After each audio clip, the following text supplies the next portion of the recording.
No. You're African, Nova Scotian, blacks, Africans, Caribbean. You gotta dance, like, move. Oh no, see, I ain't moving. But anyway, all I gotta say is, look at the men. You hear me? Don't gotta give yourself a hand. Look at the men. All right. So unfortunately, I'm sorry. I'll be your moderator today. I'm sorry. My name is Mario Roll. I'm here with the Nova Scotia Brotherhood. Welcome. But before we open up, I got one of my brothers. I call him a fake Caribbean person, but he's my brother. He's going to open us up with prayer. Pastor Lenny Anderson. Let's stand, guys.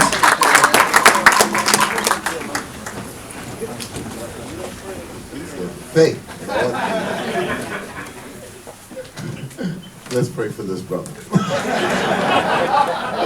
Father, we honor you today, and we thank you for the privilege which is ours to be in this sacred place. God, I thank you for the unity of community, for the manpower that is it represented.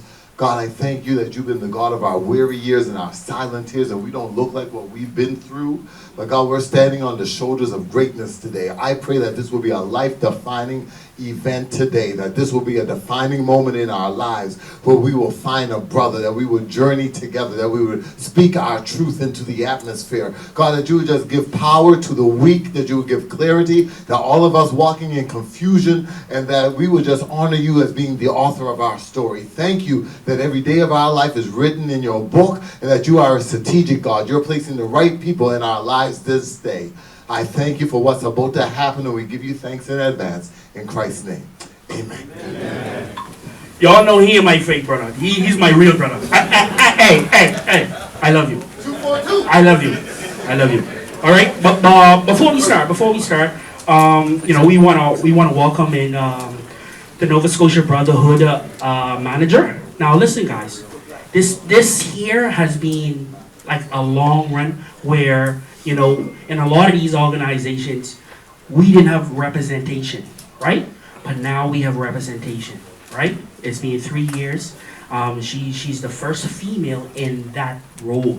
So let's welcome her. Camilla, what?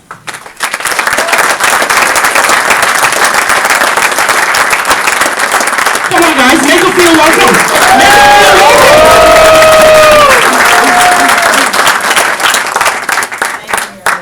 Is that on? Okay. Thank you so much. Can you hear me? Yeah. Okay, good. Anyway, good morning, everyone. Good morning. So nice to see so many of you here. Oh my goodness, it's really nice to be here. And I saw a lot of people that I actually know, so I'm surprised the amount of men that I know here today. Okay, I want to welcome you to the 5th Black Men's Conference, sponsored by Nova Scotia Health Brotherhood. And as I said, it's great to see so many of you here. And the theme this year is Defining Black Men's Wellness. And this theme fits very well with Nova Scotia Health model for the Brotherhood, which is focusing on providing culturally specific health promotion and wellness education, as well as community connections. And this is a good example. So this conference is an excellent example of collaborative efforts aimed at addressing the unique health challenges faced by Black men in this province. So the conference agenda topics cover all areas of health, not only physical, but also other areas such as your mental, spiritual, and other areas what we would refer to as social determinants of health. So of course, I want to thank all of you that have volunteered. A conference of this size doesn't pull off without a whole lot of volunteers. We have over 300 people.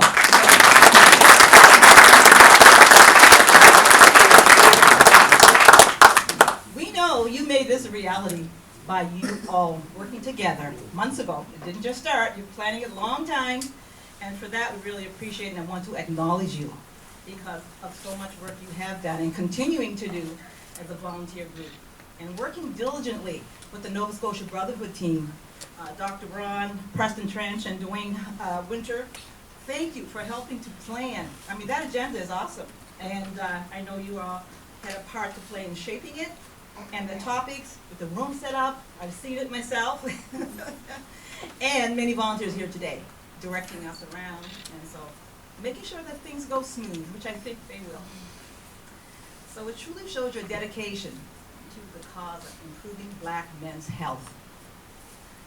And finally, I just want to say, we also have a few sponsors. Other than Nova Scotia Health, we have a few sponsors, and we're very grateful. And I'm going to tell you, they're on the back of your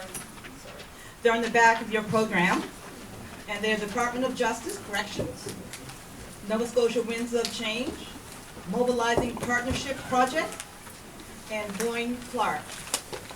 So I wanted to just make sure that we acknowledge the sponsors.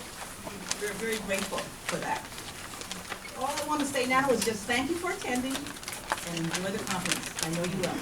Have a good day.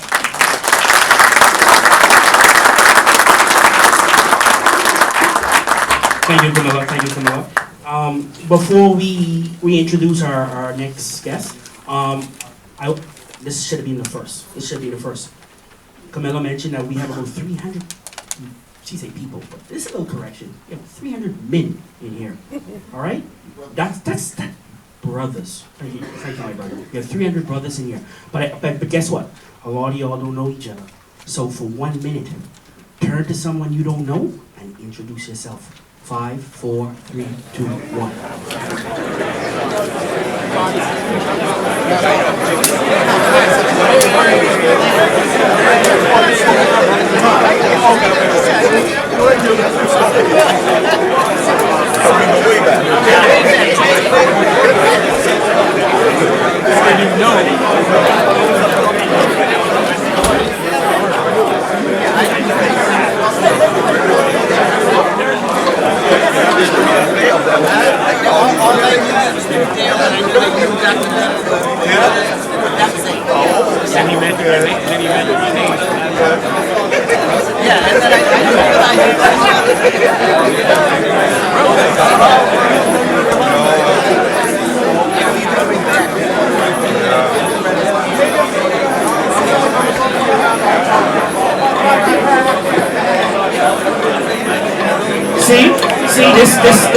This is what I mean right now, right? See, this is what I mean. I say 1 minute, and you're all still talking.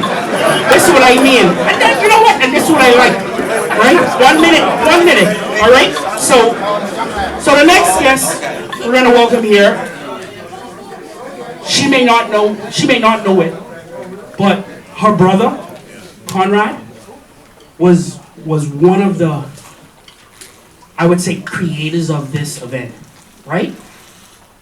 He, tirelessly, he came in, he sat in with us, and I was stressing him out, and he made it happen, right? So who we have here now is the Honorable Twyla Gross. She was first elected to the Nova Scotia House of Assembly as MLA for Preston in a by-election in 2023. With a background in finance, Minister Gross worked for 36 years at the Halifax Stanfield International Airport. Over the years, she has been involved in numerous community organizations in the Preston area. Minister Gross is Nova Scotia's first black female cabinet minister as the minister responsible for Public Service Commission and African Nova Scotian Affairs. I don't want to hear y'all clapping like this. Give her a welcome.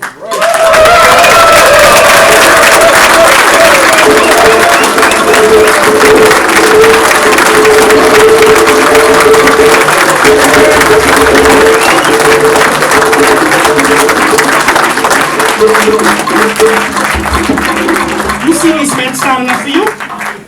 Okay. I need you to get you all up to campaign for me in a couple of years. Well, good morning, everyone. And I say, wow. Wow. Thank you for inviting me to participate in the 5th annual Black Men's Health Conference. I am very grateful for the opportunity to speak at such a significant event, which focuses on the health and wellness of Black men in Nova Scotia. In the legislature, I sat next to the Minister of Health and Wellness, the Honorable Michelle Thompson. She sends her greetings and wishes you well, and there are a number of initiatives that are being worked on. First, I want to express my appreciation to the Nova Scotia Brotherhood Initiative, which has been leading the charge in advocating for and supporting the health needs of Black men in our community. Your dedication to creating a safe and inclusive space where individuals can openly discuss and learn about health and social issues is truly admirable. Thank you.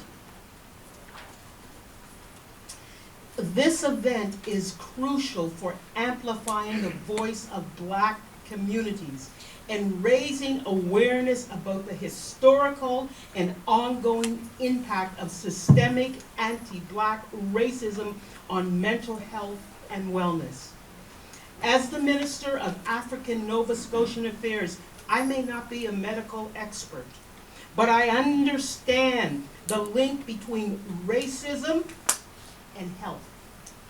Consider, for example, the simple biology of stress's impact on health. There are general stress factors like financial situations, work conditions, or family problems. But what about being Black? How does being a Black man in Nova Scotia affect your stress levels and consequently your body's ability to maintain a healthy immune system? We know stress compromises the immune system. Once we recognize this, once we listen, we can begin to address it. It's about time. We must keep these conversations going and educate the broader society. The health of Black people is not just a clinical issue. Prevention, medical care, and medication are crucial aspects of a comprehensive approach to health, but they cannot alone affect change.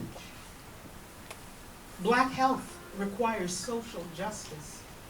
Part of the healing lies in fairness, justice, safety, and equity.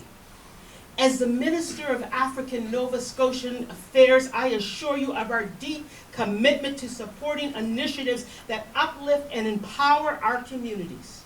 The health and well-being of Black men, and indeed all African Nova Scotians and people of African descent, are vital to our society's fabric.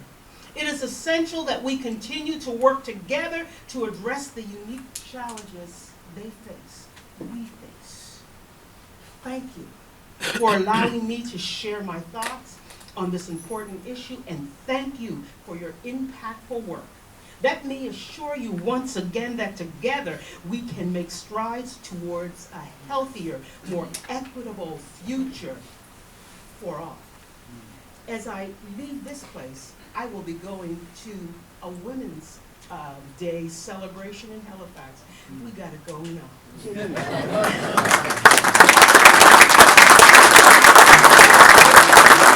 So again, I want to take this opportunity to thank you. It's been my pleasure, and I'm going to tell you, you look wonderful. This looks so good, and it does my heart good because I see the future. I see great things. Thank you so much.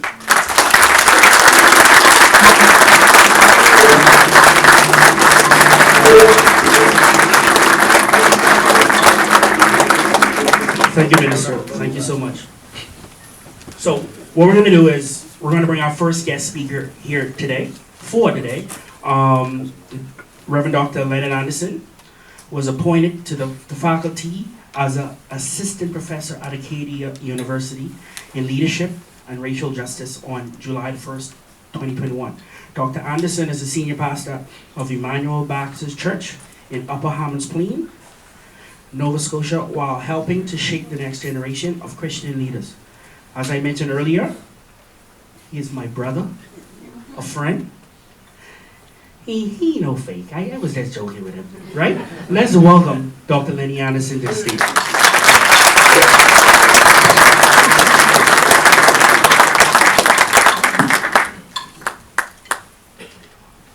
Now, I just want you to know that we're off the agenda, and Mr. Brooks, I didn't do that. He was putting all kinds of pressure on me. Don't mess up today. Don't mess up today.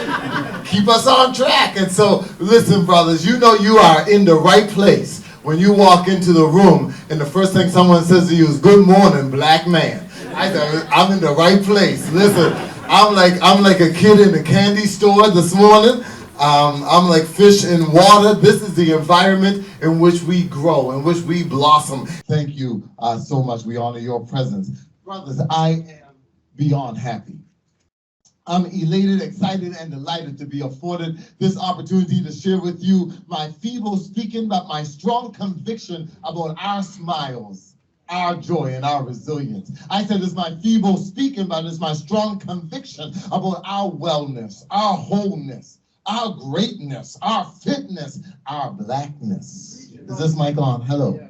Hello. Amen. It's indeed my honor and privilege to be invited to serve as your opening keynote for the 5th Nova Scotia Black Men's Health Conference. And I just want to thank all the organizers for deeming me a worthy candidate to come. But to the Brotherhood, I pause for the cause just to applaud your efforts, your commitment to creating platforms for meaningful discussion and dialogue and education, and just underscoring that we have to address the societal ills. We have to address the systemic injustices, the negative narratives that are written about us and spoken of us. But we don't need to be the labels that they try to place on us. This mic ain't on. Listen.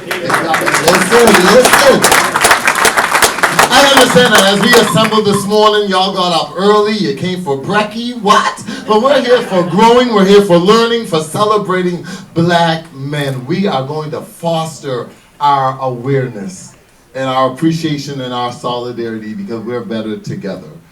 So brothers, we're not here to sit on our blessed assurance or to sit on our happy hips. We're not here to feel sorry for ourselves. We're not here to lick our wounds this morning or to wallow in our sorrow. Why? Because we did not, we don't, and we won't go old like that. That's not how we go old. We're the authors of our story. The pen is in our hand. And I can't believe he brought us this far so that we can go old like that. There's no victims in here. We're not victims, we're victors. We're not casualties, we're conquerors. We're not wimps, we're warriors. Can I talk to some black brothers up in here? Because truth be told, I'm convinced and I'm convicted. That's why I said, I acknowledge in my prayer that he's the God of our weary years and our silent tears. I had to add faith to this conference, and thank you, Mario, for even asking me to pray on short notice. But I was hesitant to even talk about my faith. And then I said to myself, they know who I am.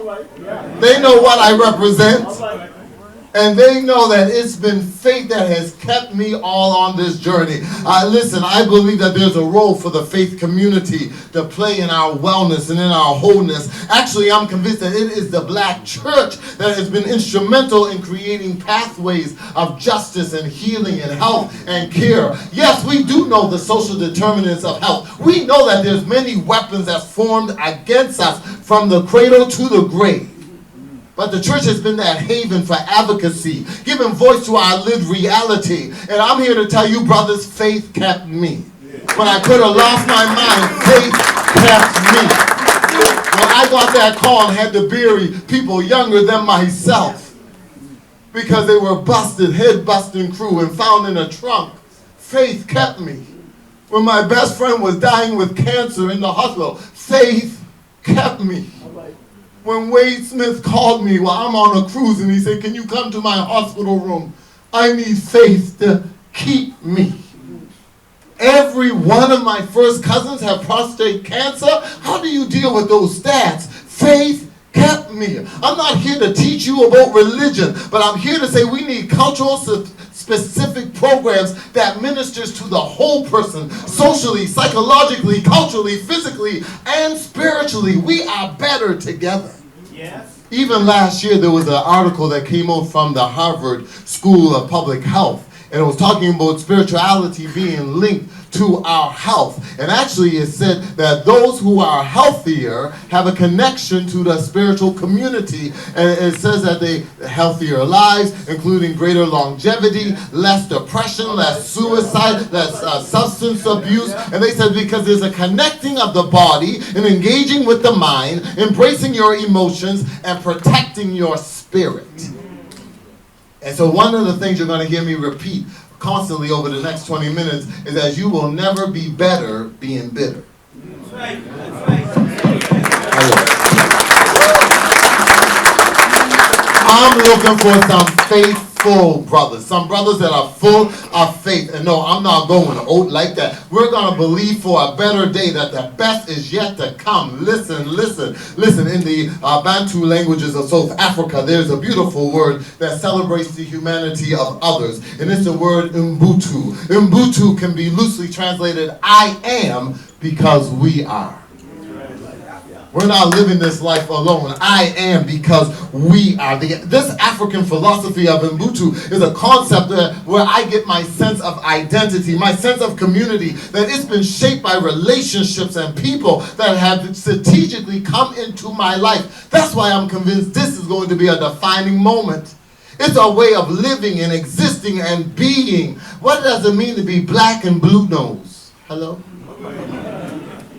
I am because we are. I was nervous in this assignment. I never talked to so many black people in my life. Well, in church is more black women than black men. Can we talk about it? But to be in a room that looks like this and know that we are stronger together. Brothers, it's not lost on me that I am because we are.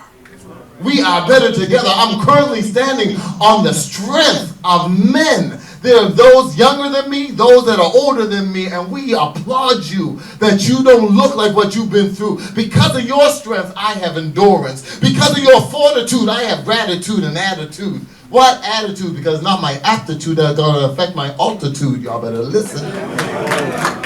We have history, but we are writing our story. And this is a story that's full of strength and resilience because we are a brotherhood. My brother said we are brothers in here. And this is really was crystallized in my heart and in my spirit when I turned 40, several years ago. Listen, Nathan, when I turned 40, man, I had a party downtown. Don't get it twisted. It was, it was in the new library.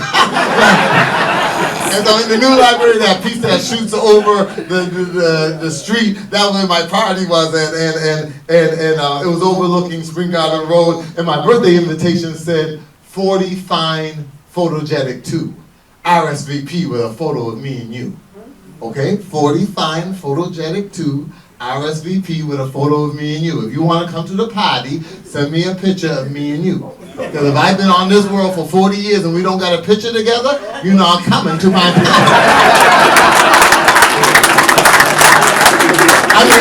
I had Dr. Harvey Miller over in the corner, the band, jazz was playing, the love was flowing, people were laughing, the food was jamming, and the pictures were scrolling on the screen. It was a joyous occasion, brothers. It was a time of celebration, it was a time of reflection, but I noticed in that moment that somebody was missing from the party. As I began to look at the pictures, I realized that my father was no longer there. Daddy was missing from my party. And tears began to well up in my eyes because it was and is my mighty warrior. I am the son I am today, the man I am today because of the father I had. And I rejoice in the fact that before passing on, he passed it on. He placed the positives deep down in me. And in that moment, it became a defining moment because I realized I wasn't the only recipient of his wisdom. I wasn't the only recipient of his grace. And that he poured himself into all the other brothers that are in the room. And I realized I needed brotherhood. I no longer had daddy, but I had brotherhood. And I'm convinced and convicted that we must do better at creating community, at celebrating brotherhood, of displaying our vulnerability and strengthening our identity and protecting our sanity because you can go crazy up in here. Can we celebrate the men that even if they're not blood, they family? Huh? I'm talking about those fathers, those brothers that stood in the gap, that steps up to the plate, that covers you and protects you. They're your allies. They fight for you, and they don't even got the same DNA as you. But we are a brotherhood. Those big brothers, elder brothers, your uncles and cousins and the boys in the hood. I don't want to go to church. I promised I wasn't going to preach a sermon, Mr. Brooks. But listen, if there was two passages of scripture that I love, one is 2 Samuel chapter 9. It's a story about David. And if anybody knows this brother in the Bible, this brother has some issues. You think you got issues? Listen, this brother wouldn't address the incest in his own family. His children hated him. He sent his best brother, his friend, to war so he could die, so he could have his wife. Can we talk about it? It's all in the Holy Writ, minister. But then when David got himself, he came to himself, and now he's king, and he shows up at the party, and he says, who's missing from the party? It's one of my favorite verses in all of Scripture. He asks us one question. It was brief, and yet it was profound. It was simple, and yet it was so telling. Here was a question that had the potential to change someone's life for the rest of their life. Who's missing from the party? He acknowledged that somebody was, yes, we have 300 men here, but who are you going to bring next year? Because somebody is missing from the conversation today. Somebody is not here today. We can do better together, right? But he said, is there one brother that I can show kindness to? I know where I am now. I'm the king, but I wasn't always here. See, some of us get promotion and it goes to our head. Some of us have more degrees than a thermostat. And we forget where we came from. Can I talk about it? But when you arrive there, you need to remember who you can bring with you and say, is there someone I can show kindness to? You at a men's conference and you want to talk about being kind? Nobody trying to be kind. We want to be macho. We want to be strong. We want to be resilient. No, I'm looking for some kind brothers, because kindness is still the language that the deaf can hear and the blind can see. Kindness is the sunshine in which everything can grow. Kindness in your words can create confidence. And in your thinking can create profoundness. Can we find some brothers who are kind? Well, I'm the man. Yeah, everybody knows who's who in the zoo. Yeah, you the man in your house. You the king of your castle. But you don't need to rule with an iron fist. You don't need to be full of anger and full of rage. And everybody's scared and intimidated of you. Daddy's home. Daddy's home. Oh, get a grip. We need some brothers who can smile and lay down in the floor with their children. Smile, even if they're not your own. You bought them, smile. Have some fun. Be considerate, be thoughtful, be loving, be humane. David, I honor David as a brother among us because he knew the power of friendship. Jonathan, his boy, was no longer with him, but he said, I'm going to take care of your child. He wasn't much of a father to his own, but he said, I can be a father figure to others. I can be the band of brothers. And so I'm just here. I better move on because I'm asking us to shine, because life is full of darkness. Life has a way of bringing dark periods into your story. And I'm here on assignment to break that notion that we can be strong all by ourselves, that we can be strong in our solitude. I was at the barber just getting lined up because y'all gonna be looking. You know, when you, anyway. And the barber is telling, in the barber shop, I'm telling them what I'm talking about today. And they said, man, sometimes you just gotta do stuff by yourself. You just gotta shut everybody off, go in your own little closet, turn off the lights. I said, and do what? And do what? Too many of us are suffering in silence. And I'm here to break the silence and break the noise. Come on, too many of us are enduring pain by ourselves, thinking that we can be strong by ourselves. You don't have to fight by yourself. With 300 brothers up in here, you don't have to fight by yourself. Many of us, if not all of us, prefer mountaintop experiences. Everybody want to be on the top. Everybody want to be high, right? Everybody want mountaintop experiences. Nobody want to be down in the valleys. But I come to understand you can only have mountains because of valleys. You can only see the stars because it's dark outside. Come here. It amazes me how people will be jealous of your light, not knowing the night that you've been through. You are only shining because you got a backdrop of darkness. Oh, sometimes we just fake it till we make it. You think I'm always like this? No, ask my children. But it amazes me how some people can't even celebrate your positivity because they negative and they want you to be negative. You better shine your light behind your backdrop of darkness and realize that like photography, I can develop from the negatives. Oh, you better tweet that. Like photography, I can develop from the negative. My granddaddy said, listen, buddy, if your setback amuse, I said, yes. If my setback amuse you, my comeback will confuse you. You won't even see me coming from the negative because I know how to take a licking and keep on ticking. Life is a mixture of pain and pleasure, victory and defeat, success and failure, mountaintops and valley lows. It takes two to make a thing go right. It takes good times and bad times. Grandmama Florence Brown, Africville up in here, she said if you're going through hell, go through. Don't get stuck, don't stop, don't get trapped.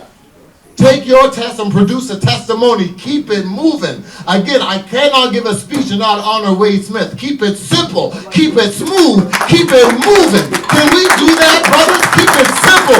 Keep it smooth. And keep it moving. Get up. Get up, get up, get up. Okay, so here. So I got how many minutes? Oh, Lord. 10 minutes left. Oh, Jesus. Okay, okay.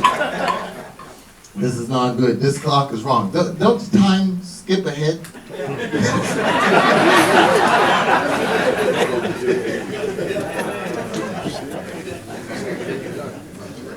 If there was one passage I want to leave with you, I know, oh, he here teaching us Bible. Okay, get over it. You're going to have all kinds of other workshops later today. Forget what I said. But I told you about 2 Samuel. The other favorite passage for me is Jeremiah. In Jeremiah 38, Jeremiah, another brother, was thrown in a pit. 4 brothers in his life didn't like what he had to say, didn't like his positivity, didn't like his message of hope, and said, you better shut up. And they threw the brother in the pit. And in that moment, in that defining moment, Jeremiah said, either I can be pitiful or just acknowledge that my pit is full. I'm going to my seat. I want to know today, are you going to acknowledge that your pit is full, or are you going to be pitiful? Yeah, I'm going to go with the last. My pit is full, but I'm not pitiful. I'm not going out like that. I'm here to tell somebody hiding your hurt only intensifies it.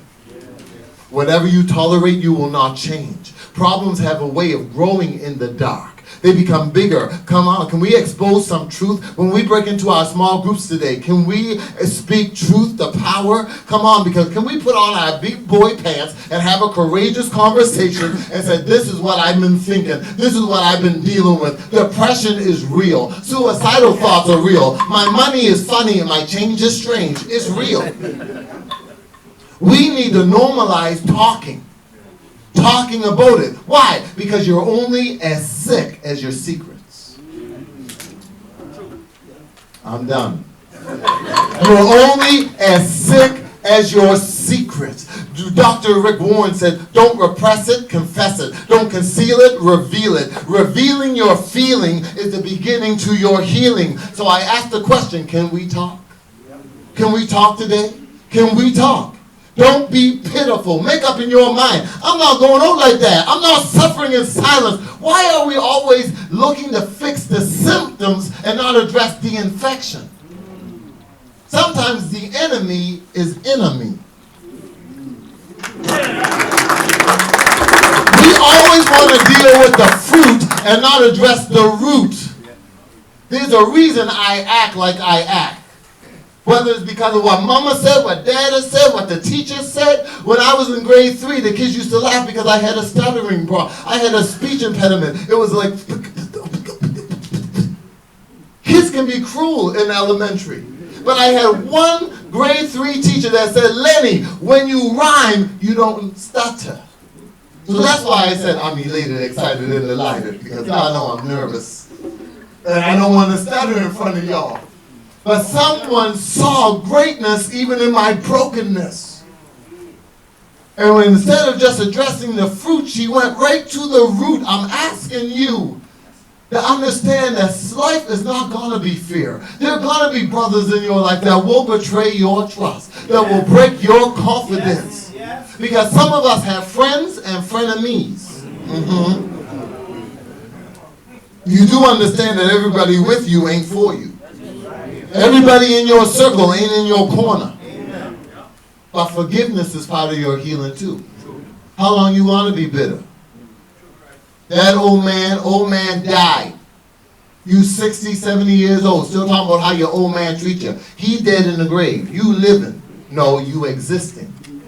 There's a difference between existing and living. Okay, I'm done. I'm trying to end, brother. Listen, forgiveness is not forgetting. Oh, Lord, here he comes. Forgiveness is not. I thought you gave me 30 minutes. I got 25? Okay, can I go to my last page? Let me say this. Just admit you're in a pit. There's no shame to that. Why did you come? Because my pit is full. I'm up to here. I don't know how much more I can take.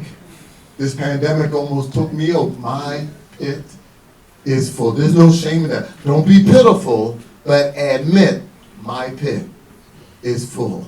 Have you ever been there at the bottom of a pit? Yes.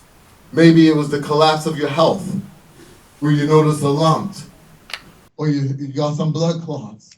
Maybe you had some pain in your chest. Maybe your pee is not coming, and now you're paying you at the bottom of the pit. Maybe it was an economic problem. One day you're happily and gainfully employed. Next day you're at the bottom of a pit. Maybe it's your relationship. You thought you were in love. Now the siblings are alienating you. The children are rebelling against you. And bang, you're at the bottom. Maybe you were spiritual. You were talking to God. Now it feels like your prayers can't get past the ceiling. And bang, you're at a pit. I want you to know, just in case you think my life has been rosy, I've never spent a night in jail, but I know what it is to be in pits. Full transparency, minister, don't record this. I've never spent a night in jail, but I've been falsely accused. I've been handcuffed in public. I've been escorted off the airplane at the Halifax International Airport by police. Never spent a night in jail, but I've been followed by police. I've been street checked. I had to go to court several times and fight for my driver's license. Thank God for a white deacon that stood passionately and courageously as an advocate and an ally. I've been stopped at the Canada-U.S. border and asked if I was part of the sex trafficking operation from Nova Scotia, because Gary Beals and I showed him Nova Scotia as we were taking my niece to Buffalo to buy some clothes because she's a bigger girl. I've been stopped. My car was searched. I mean, we were placed in a room under surveillance. And I remember saying, Uncle Leonard, just show them your military ID. Tell them you're military. And I said, no, baby, I'm going to see how this plays out. And I give you these examples, not that you have pity on me, but I want you to know I wasn't raised with no silver spoon in my mouth. And in those moments, I wanted to be pitiful because I was full of anger and I was negative and I was fearful. I wasn't ready to write no sermon or no motivational speech. I remember I was in a pit, but I had the choice. Pit is full or pitiful. Who's in your circle? Because four brothers threw him in. 31 pulled him out. I am going to my seat. You can come over. 31 pulled him out. 31 pulled him out. You got more than 31 brothers here. You have 300 brothers here. 4 people may have done you wrong, but 31 will pull you up. And I'm here to tell you, this is the day when we get up, Papa. We get up.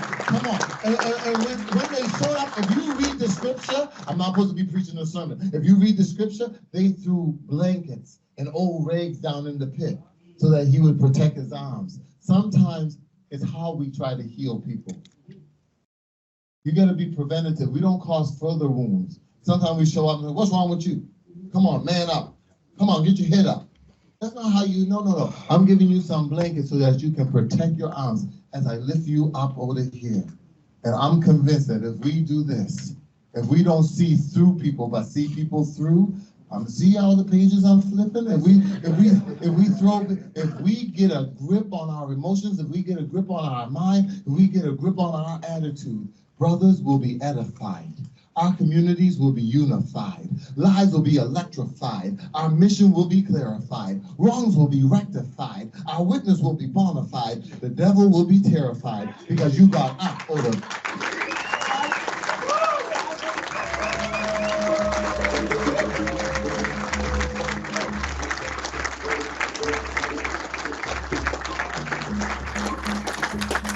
Wow. That was fire. That was fire, guys. Hey, all I want to know, Pastor Lenny, I heard everything you said, and I agree with you.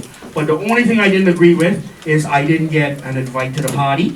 I just saying, right? I didn't get invited to the party. I didn't even get a picture. All right, but we gotta get a picture afterwards, right?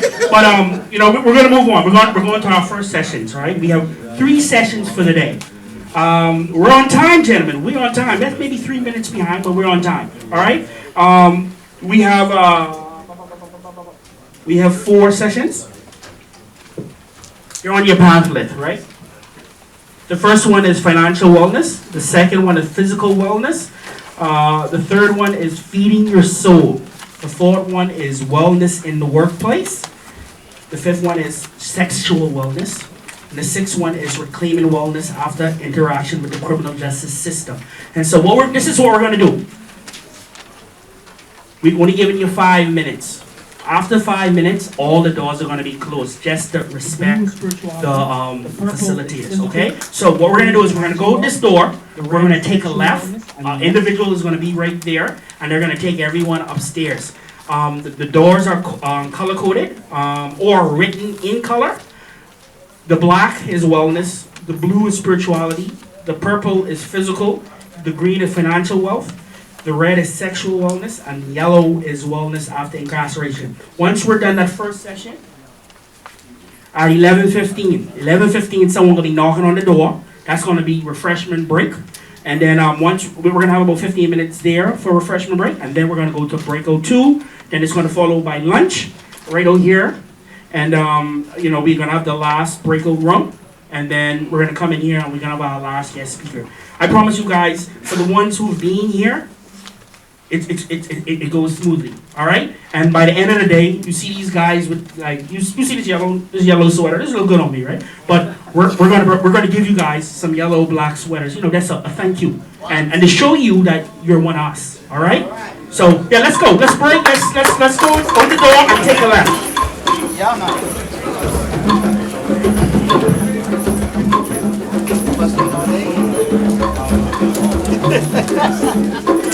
How did you weigh?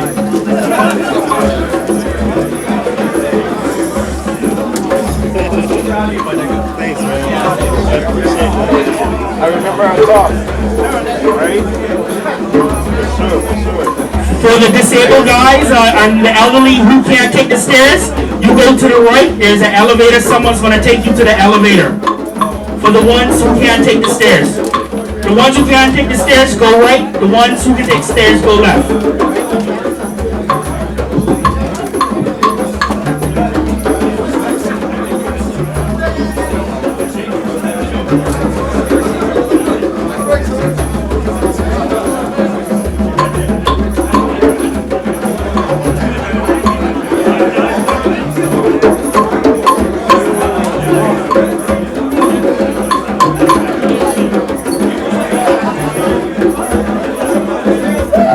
Bye.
mother got a boyfriend, and I kind of, rebelled against years old looking. Hey, right now, it's all been there for me, and I'm blessed to say I love the relationship.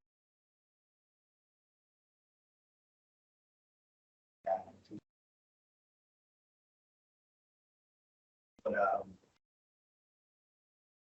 14 years old, I left my mother's home over an altercation with my little brother. I wasn't getting ready for school, and I was, and you're going, years. I still my mother, and gotta take your hands off him. Every time get ready for school, she's like, you didn't come on you, don't worry about them. Somebody got to worry about it. As soon as I said it, I don't fuck up. As soon as I said it, and the blows just started coming. Hey, you ungrateful, this, blah, blah, blah. And, she's like, I know what you mentioned to school, but I took the garbage out, I come back and back for it. I was playing it off, tough guys, and we, right? She's like, oh, well, don't say nothing I bought. Well, you bought everything. You bought everything. The basic I lived in the Beacon at the time, or Jelly Bean Square, whoever it is, and I just left with the clothes on my back and in Square because that's like a few. And when there, I went to. Yeah, can you fix me? Can you set me up this cat's top? I was going in the dark and I pretend working. And she's like, yeah, sure. So it's ready in she gets a call from my mother. Do not take him up that school. He must go to school, he'll go to dark and hot, he'll come over. And I was like, oh well, I'll take him off, whatever, right? And in hindsight, like it's this black boy. We think we know more than we do at a young age. It's because the pressures from the household and the pressures of society are because so we have to grow up sooner than. But the funny is we have an advocate. Well, I shouldn't say we don't have it. We have all kinds of people. Being that young and that dumb, you feel like know it all. Like, oh, I'm gonna show her. I'm gonna take this year off of school. I took that year off, dabbled in the street. Well, I can't even say dabbled. I went hard in the street and started selling drugs. And the money was, I'm coming from a $10 allowance because my mother never had a lot. And he was doing this thing like working paying bills and shit. But to go from $10 allowance a month to possibly it was endless. Like I would always have at least $2,000. So it was like I ain't going back to school. I'm grown. I know. Okay, so speed up a bit from 15 to 18. In the streets and going. Let's pull it back. That year I took off school. The next year I signed myself up. All the forms signed myself up for St. Pat's High. I'm in school and I'm sitting there after a year of, being grown, dealing with wrong circles, drinking with the men's, looking fed. This man, I was stunted because being 15 and driving around. They ain't got no license, and I'm going in meet like I wouldn't say grown women, but these women are 20 years old. Like it's clear to me how little things like a female, older female, makes you feel grown. Drinking with the men, certain song makes you feel grown. So you get this false, I don't know, feeling like you're a man, but deep down you're only a kid. And when I look back at all the shit I did, That's why when people ask me my age now, I say 5,000. Just, I feel like I've been a man for so long and just lived for so long that, but it's little things like that. So when we see these youngins coming out now and they're all running around, like, oh, like just all that those things figure.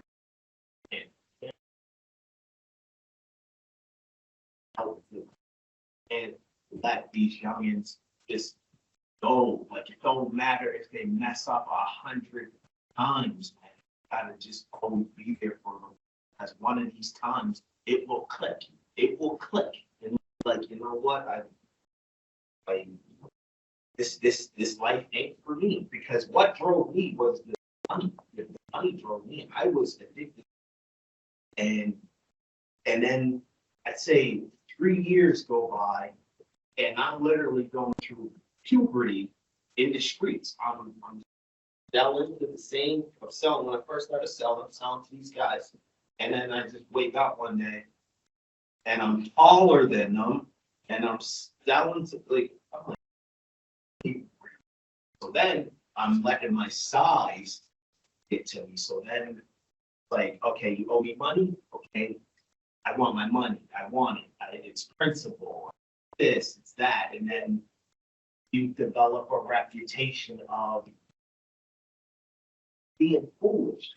Really going to a fucking car wash, watching all the soap and the different color suds.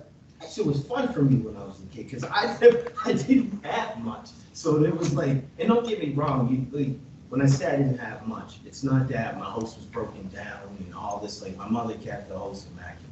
Like, it was clean, immaculate. God bless her for that.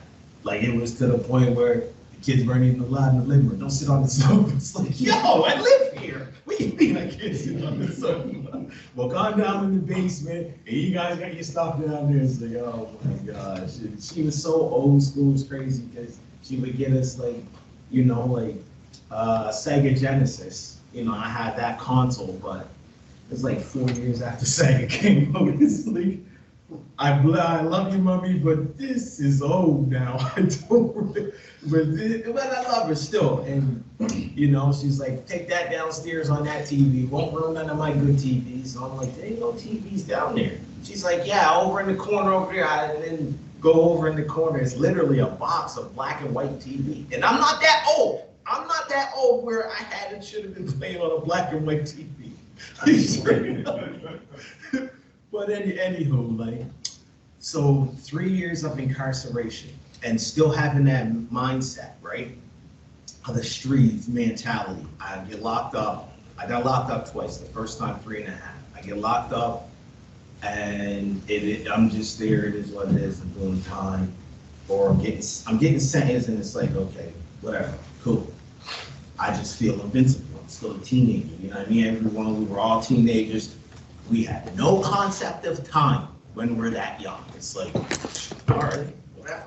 So I go to Spring Hill, and I'm there. I know a lot of people from different neighborhoods. Like I said, I've lived all over, so I know, and I'm saying, oh shit, no wonder I ain't seen you in a few years. This is where you've been. And it's like a whole bunch of people.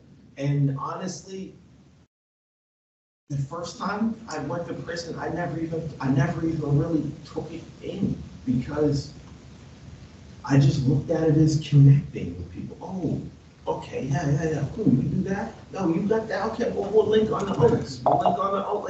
It is weird, because the mindset I had the first time was I got myself a unit cleaner job just to get up the cell. Clean the unit, just to get up the cell. The guards don't talk to me, man, seriously. Just pass them the toilet paper. I'm gonna say not to tell me my PO. You can talk to me right here in front of everyone. You arrange, take me back in the office here. What's up? Okay, yeah, sounds good.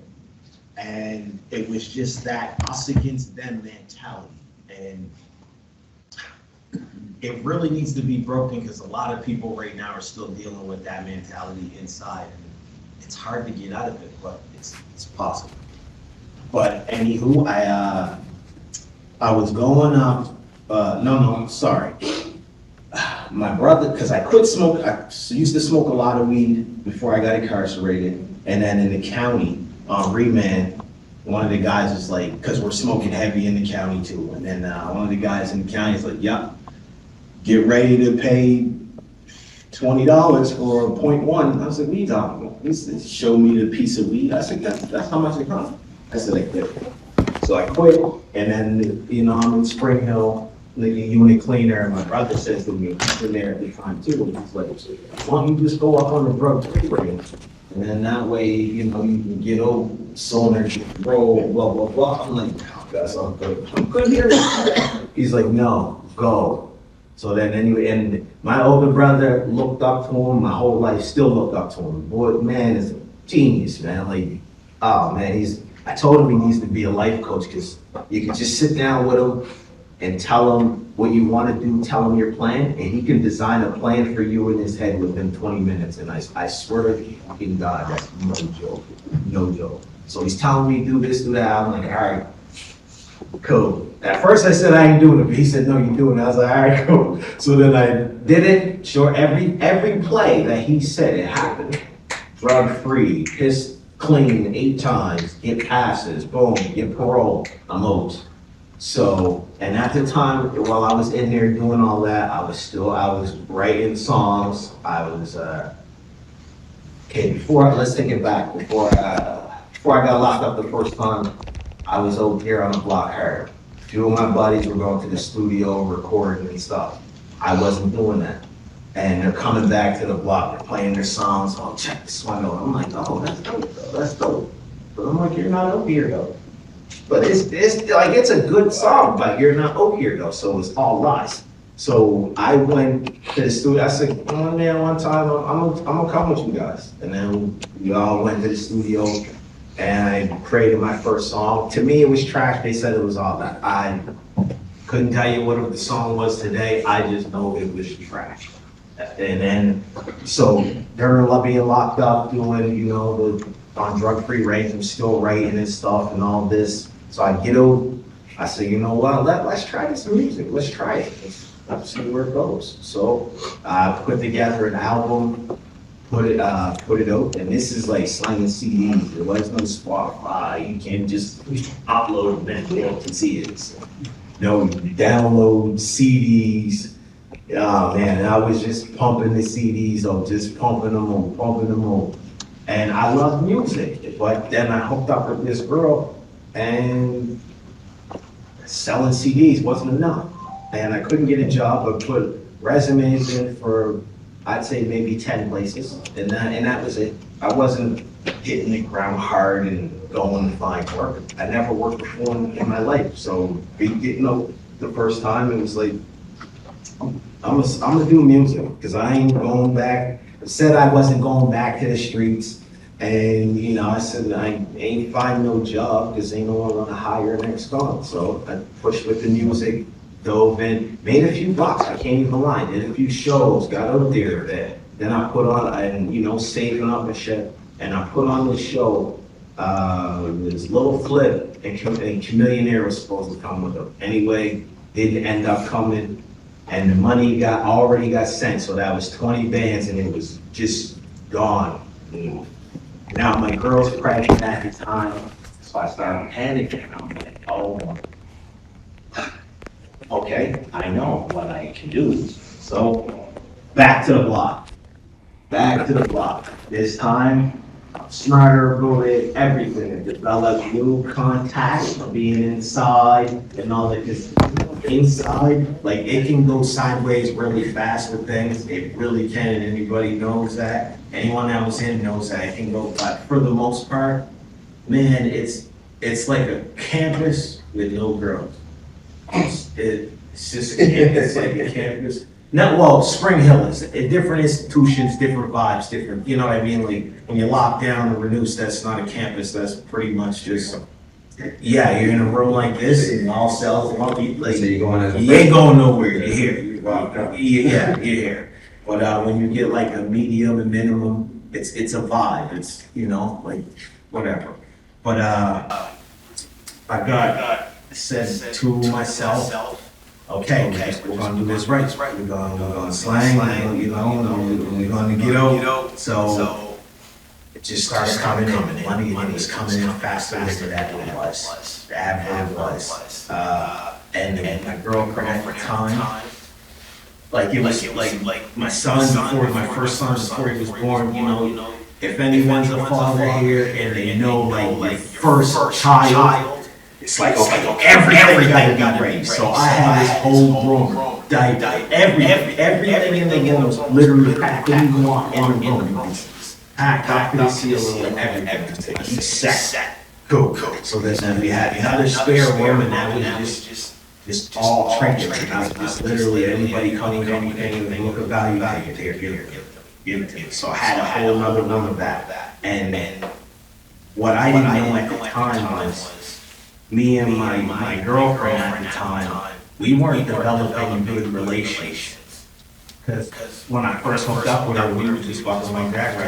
There was no communication type, nothing. But when she got pregnant, we had to spend more time with each other, but we're still not really communicating. Because anytime she got on my nerves or I hurt her, I'd be just like, go and grab something, pick something up. And she would go in the spare room, just go shop it. Like literally, just go get something and whatever. And I decided that was a bad idea because we never talked. When we had problems, we never asked, okay, what's on your mind? What's going on? What can we do better at problems? We never done that. Y'all like, kid, go on the road and grab some. Shut up. Like, whatever. But when I look back at it lets me know really and truly how far I came because when I was in that and making more money than I ever made, but I still didn't have the mentality of what to do with the money. All I can hear in my mother's head was, you can't live with her. So I'm like, all right, so I'm saving for a house. Don't know nothing about credit. Don't know nothing about like down payments. Don't know nothing about realtors. Nothing. I went from 18 to inside for 3 years, 21 doing music, and then just back into the game, making money. Don't know how to do it. And that's the thing about our communities too, because we come up.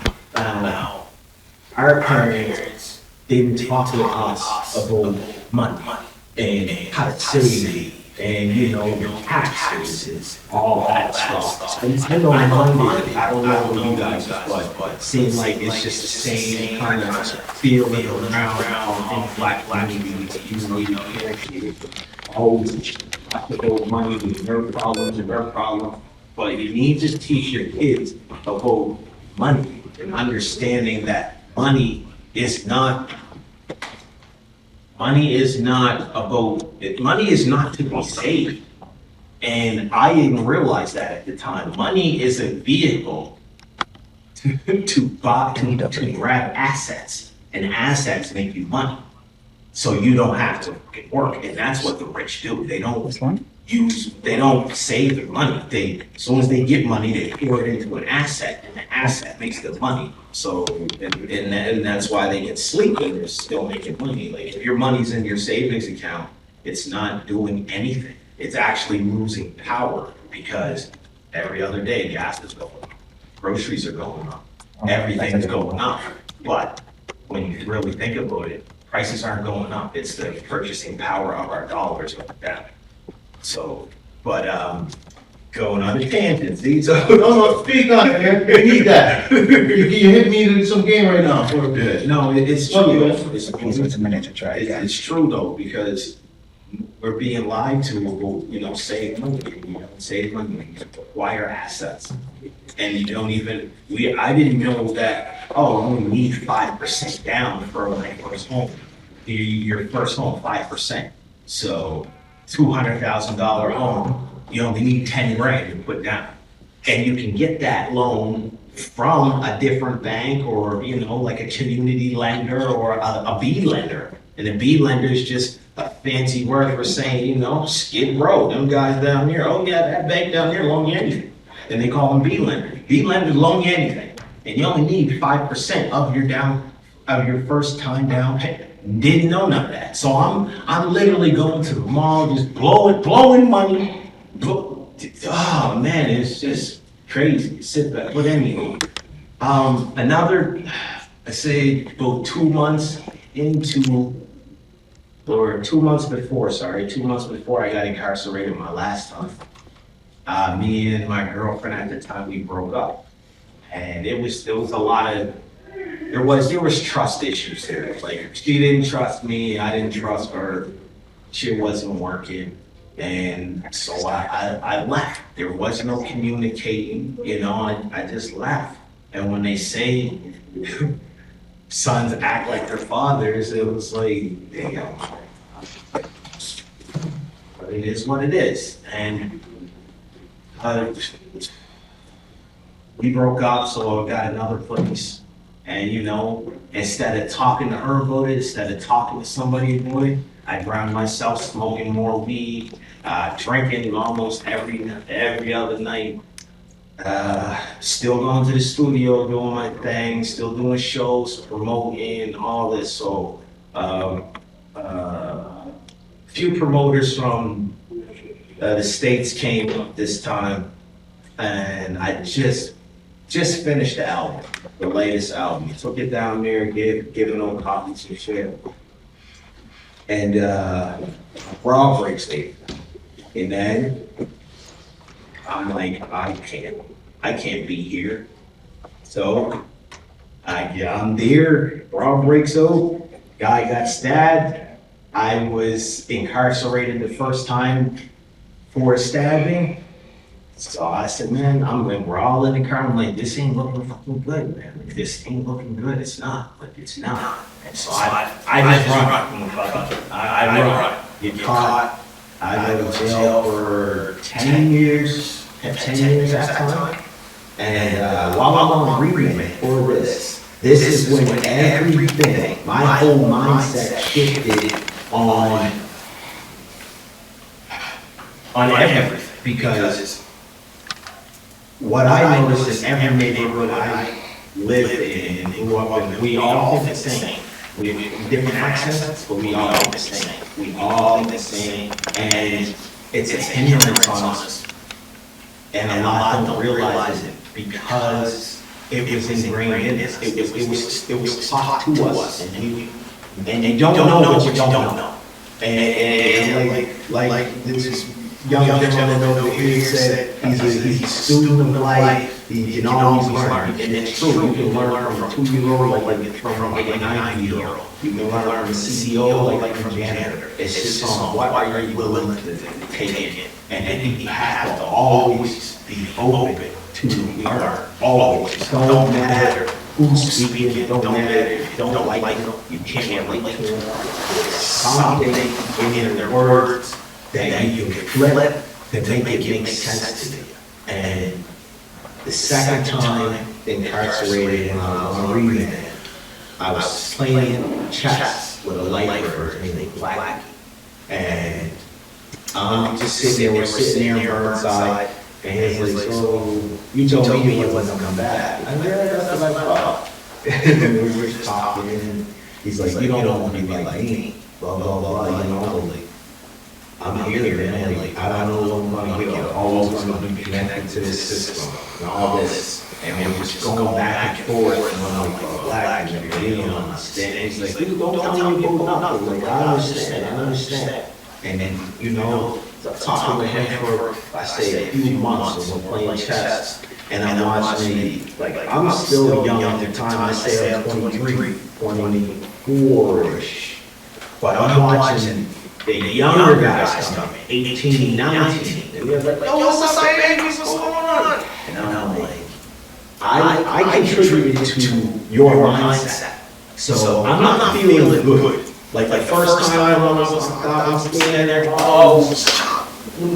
youngsters come in, people just older heads come in, what's up? Now when youngsters come in, it's hitting me different. I'm like, I contributed to this, to your mindset. And the thing about mindsets are, they can change. But it's up to the individual that you want to change.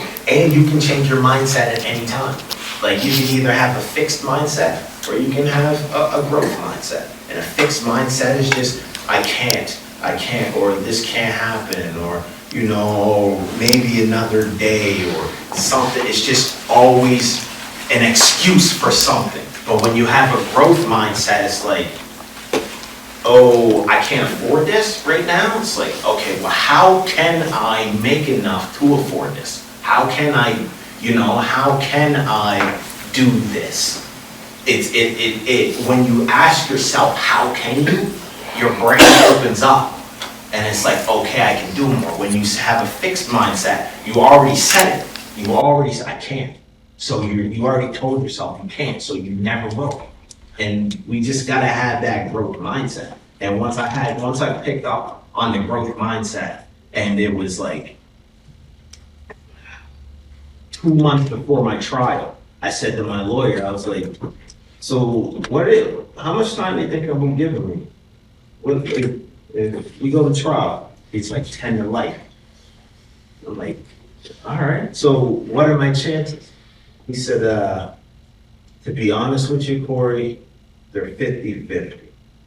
I'm like, oh man, I never won a 50-50 in my life, man. It's like, man, just tell them I'll plead guilty, man. Just take the L off. He's like, so what if they give you like 15 years? I said, I don't care. Don't care. Just take the L off. I'll be good. Just take the L off. So he goes back to them and, they do their talking and stuff. And he comes back to me, he's like, yeah, they said, they'll give you 15. I was like, well, so try 10. He's like, man, they already. I was like, you wouldn't even try nothing lower? Like, What was the lawyer's name? Warren Zimmer. The judge, right? 100%. I think my case would never. We know what it is. We know what it is. But anywho, maybe it wasn't. Maybe, he just did a lot of work, man. It was good. So, I guess it was all right for me. I don't know. But I'm through it. I made it through hell. So, it is what it is. Look at you now, man. Exactly. Look at you now, man. So I pled guilty to 15 years. I ended up doing 10, but this time when I went in, I was unit cleaner, and it wasn't like last time, just the guards there, us first them mentality. How's your day going today? Oh yeah, talking with everyone, except for, PC, except for, because we couldn't really get to them or anything. Yeah, so it was just like, how's your day? My PO, I go back in the office, work with my plan, go, okay, this is what I'm trying to do, blah, blah, blah. I did unit cleaner, and then from unit cleaner, I said I need another job to have access to the institution, to work over when I want to. So then I grabbed the camera guy, and then I was the camera guy. So I'm taking pictures of everyone in the institution. So now I'm interacting. I'm showing the institution I can interact with people. And as I'm the camera guy, and when I go from the unit cleaner to the camera guy, I notice the credentials of just a job change and how people, how the staff look at you different. So I was the camera guy for about a year. So then I said, you know what? Let me go to canteen. Let me be in the canteen. So then I was in the back of the canteen doing like stocking the shelves and stuff. I wasn't at the front, but I was in the back. And I didn't really like that because it just seemed like I was in a cell with a bunch of food that I couldn't eat. So I was like, yeah, I'm not really feeling this. So then I jumped on inmate committee. And that was just my mindset to always level up. Once I got out of that fixed thing, like you need to have a network with you. You need to be vulnerable. It doesn't matter if you were inside or not. Us as men, we need to be vulnerable and talk about our goals, talk about, our fears, talk about what makes you you. That's why at the start I wanted everyone to, just say their name, something, right? And it helps you shine. It helps you shine Because the more vulnerable I got, the more I opened up, the more I spoke, the more free I felt. So I did inmate committee, and then I had pretty much power to the whole institution. Like, we could go anywhere, it's inmate committee, and see any inmate that had anything going on, and I was like, all right. And I was like, okay, we're actually making a difference. So then, it was a time where there was the old cable system hooked up in the institution, and then they were receptive to having the conversations of satellite, so movie channels, all that. So we're talking about the movie channels, and then they don't want to give us the channels. You go back and forth a few months, so then we finally get the movie channels, and the first night we get the movie channels, people are out all night watching movies, all night. The next day, no one goes to work. No one goes to work. And then, so inmate committee gets called in to we get called into a meeting, and they're like, yeah, there's a problem, no one went to work. So I'm like, I don't know, maybe we just stayed up all night making movies. They're like, watching movies. They're like, no. Because in this movie package that you guys put together, there was porn in it. I was like, oh, that's why no one went to work. Everyone drank. So they're like, well, these channels gotta go. I was like, well, I don't know how to, we don't know how to get them going. So it took a couple of days for them to block the channels, but anyway. And we were just, with the committee, we were always just trying to think forward. Because I think, so back then, we heard about all the meals were getting ready to be taken from, the institutions that they're made in, and gonna get made somewhere else and then get flash frozen and sent. So then we tried to make the canteen livable. So fight for these items, chicken wings, blocks of cheese, like all these things we're fighting for in the committee. And, we get a lot of the things. And by that time, I knew how the system, how they went. Like, if you're going, and it's so weird, but I knew how it went. Like, you take a list of items to the warden, and they, they're like, oh, this, nope, this can't get that, yup, nope, yup, all these things, nope. So what you do is you take a list this big, and a lot of it is fluff. A lot of it we don't even want. We just put on the list.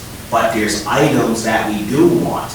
And we didn't make it seem like we wanted them. We just want that. Like, they would say no to that, a bunch of fluff, and we'd be like, okay, well, you're saying no to all these things, give us this one. And that's one of the things that we actually wanted. All right, cool.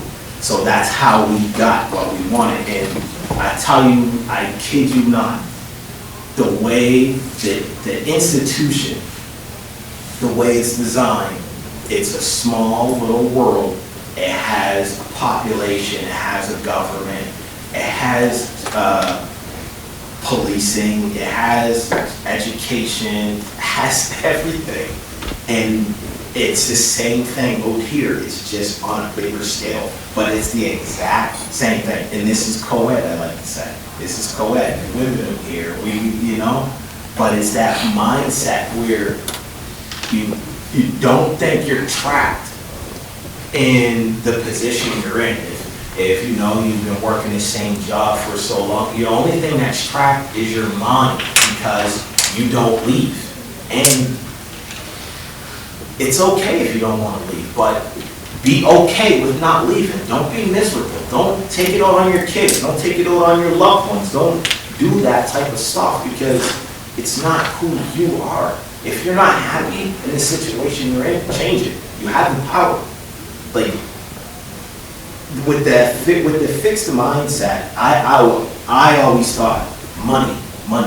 You need money. You need to chase the bag, and it don't fucking work like that. But that's what they told us, and that was in the music. Oh, paper chaser, get to the bag. It's not get to the bag. It's take the bag you have and make that bag work for you. So money comes to you, and you don't have to chase it. the sooner or later, you're gonna lose your pump. You're gonna lose your steam that you have to run, and you can no longer chase the money. And then by then, it's gonna be so hard for you to sit and build for the money to come in. So right now, we're all able bodies to build wealth for ourselves and use money as a vehicle to acquire assets. And I learned that. So getting old after the 10 years, I never went back to the streets. I said, nope, I'm totally done with it. I was in the halfway house for a year, basically a year. And how it went for me was every 3 months, because I was so close to my stat, and then I get a parole a couple months before my stat, and they're like, oh, you got your parole. I'm like, 3 months, I was on anyway. You didn't do nothing. I just did 10 years. I can piss for another 3 months. So they didn't really do anything. But, you know, it's like, okay, I get out sooner, cool. But from the halfway house, I applied for every job. I'm still making music. So I did a few shows on the low, putting out music. I wasn't even allowed to do shows, but on my file, I was a recording artist, and they knew this, but my PO at the time wouldn't let me do shows, but whatever. So I did show 1 or 2 shows on the side, no promotion. I said, I can't put me on the flyer, can't do that. I just gotta be a special guest. So doing that, and got my first job when I was pretty damn near about 30. And yeah, it was labor, and I said to myself, I'm gonna do this while I figure out a plan on, and I've never felt like I could stay at any one thing. I had this job, I was dragging Christmas trees over the woods about a quarter mile, and I was like, yeah, I can't do this. I did it for 2 years. I actually did that for dragger. I was a tree dragger for a year, and then after the year, I was a pruner. I leveled up, but I ended up dragging trees and stuff. The second year, I was like, I can't do this. I can't do it no more. And so I grabbed another job. I was doing asphalt. Did that for 2 years, and I would have quit the first year of that, because I ain't lying. Yo, anyone in here that's ever did asphalt, you the fucking man, because that job. I do asphalt for 20 years. Ain't nothing, man.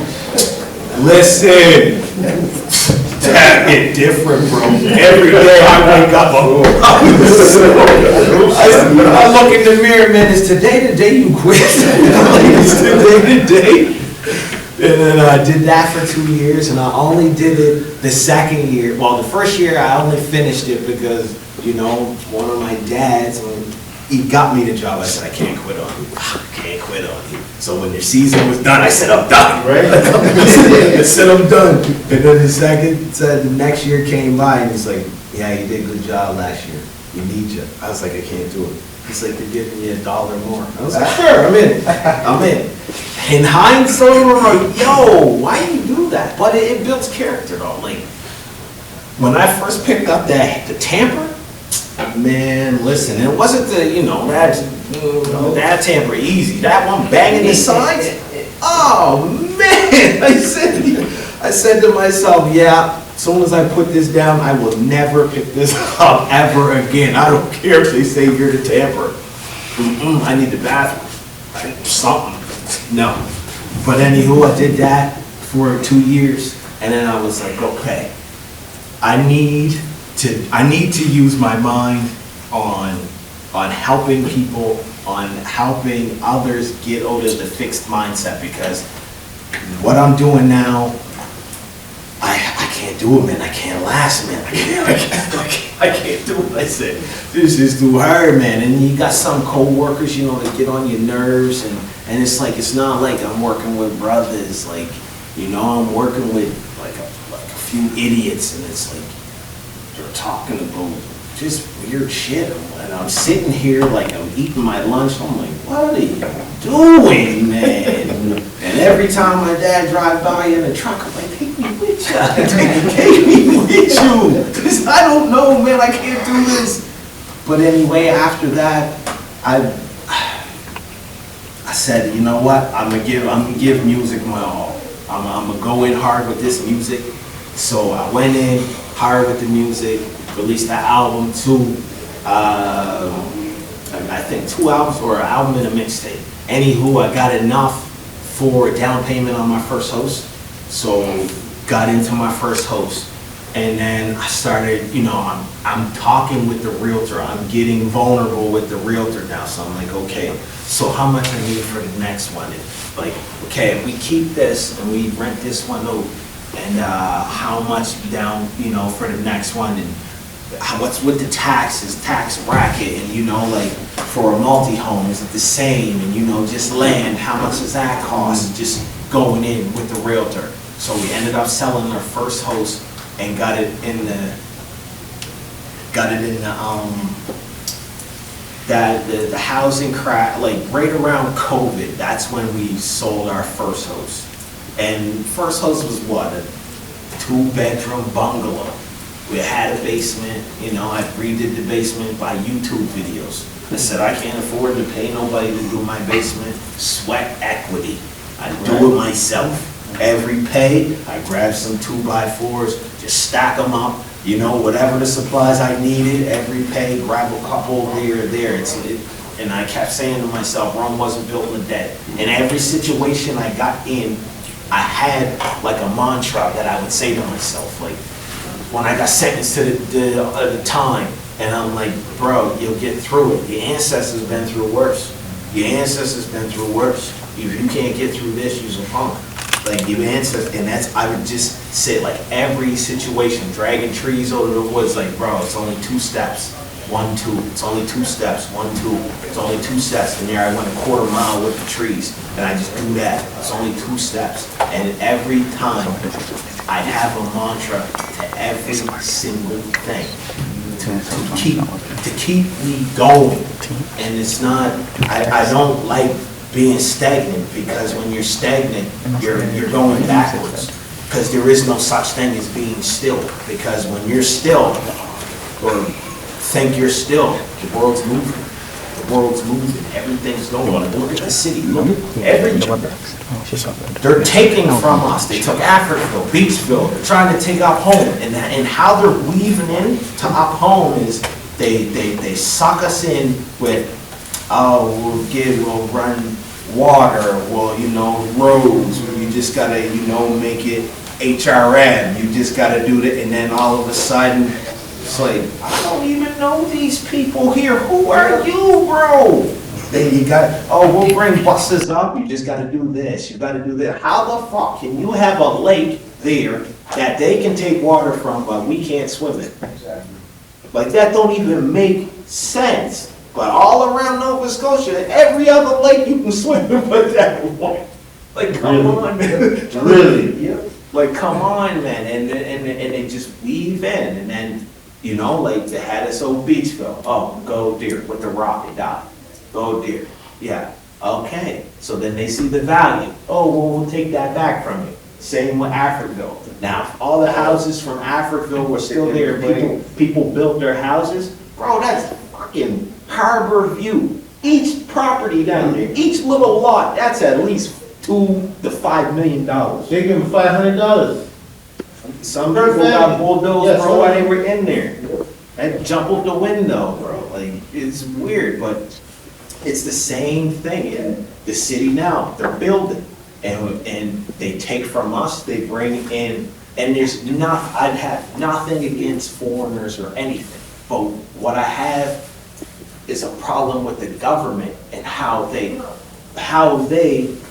pay half the wages for the foreigners to work, which entices bosses and employers to employ a foreigner over somebody that's been here because they only got to pay them half. Mm-hmm. So that don't even make sense to me. So when you look at all the homeless, engaging conversation, but we have to be mindful of time. So question and answer. No, we need to hear this, brother. Please. All right, finish this thought, and then we have some break in the hallway so folks can come and get some break. All right, finish your point, Corey. Sorry, bro. All right, yeah. Sorry, you could talk all day. We know that. All right, finish your point, bro. I understand this, bro, but the people, when you look now in the tents, in the shelters, they're not foreigners. And if there are foreigners, there's a little bit of foreigners. There are people. There are others that's been here, whether they're white brothers and white sisters, but they're Canadians, they've been here. Like, we're being pushed out of our own. That we were promised. We're being pushed out of it, and we have to move. You always gotta keep moving. And it's about helping the ones under us and pass on. You gotta pass on. You can't hold. It don't work like that. You gotta share the knowledge you have with the youngins. They are the past. You are their future. You can just talk to them and it helps them. And we're in the present and we gotta make it work. But on that note, let's go and get something to eat. Sure. Anyone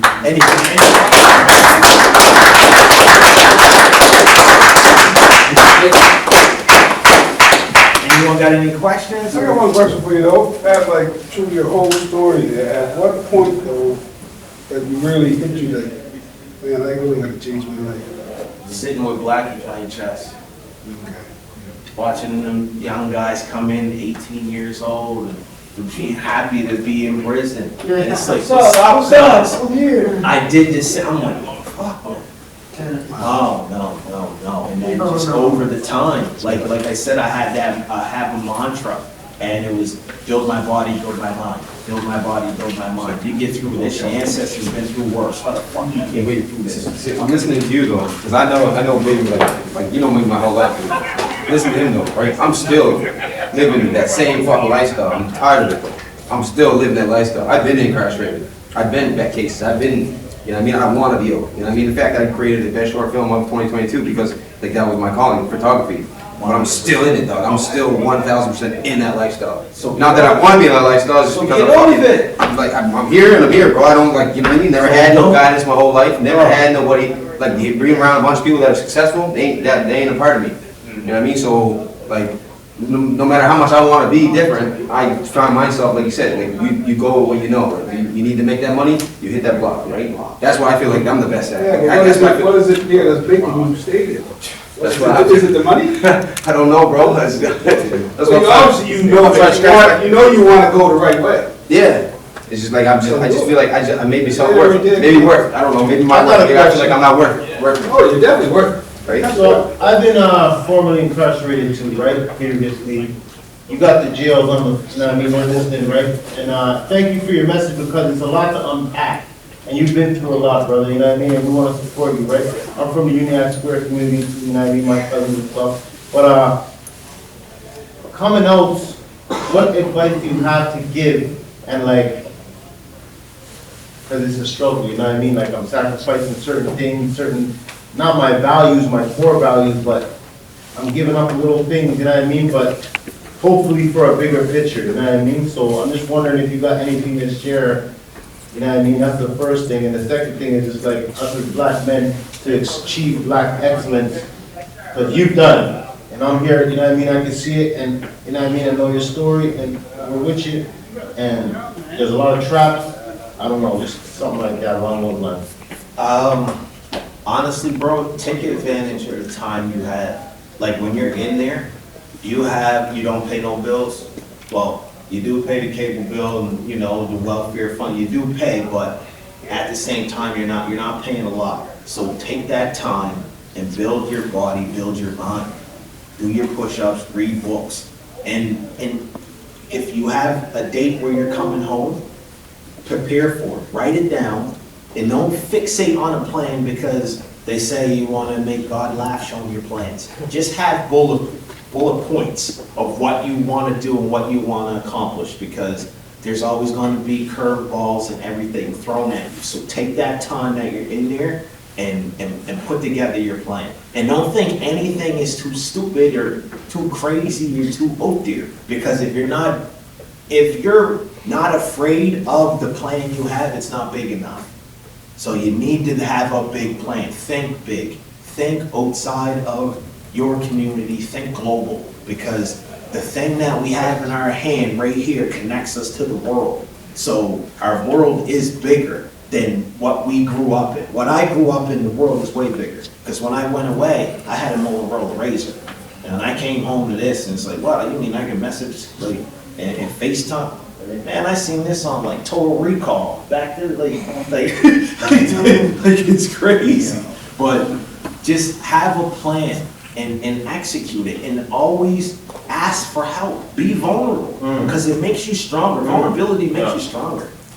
It really does, bro. It really does. You can always ask questions. Don't be afraid. There's no stupid questions. Just build yourself. Build value to yourself.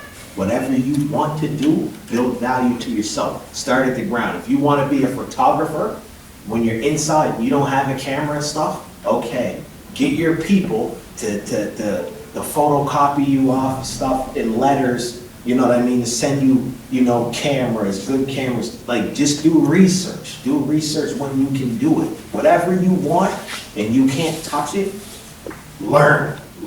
Because when you add value to yourself, no one can take that from you. No one can take value, what you learned. They can't take that. They can take everything else. They can't take your mind.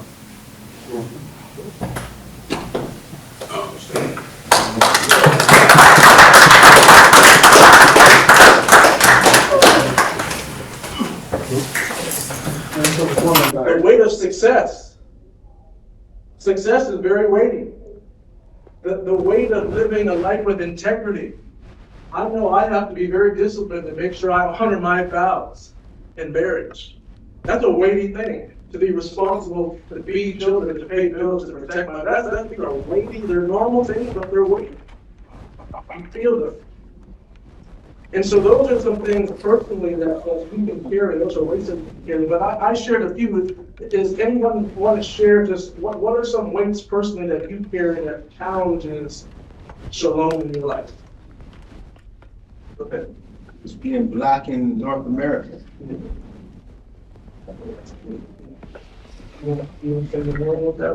George Floyd summed it up. We killed George Floyd from the whole world. But I'm here trying to offer better. Learn, listen, grow, interact with my people and not be so.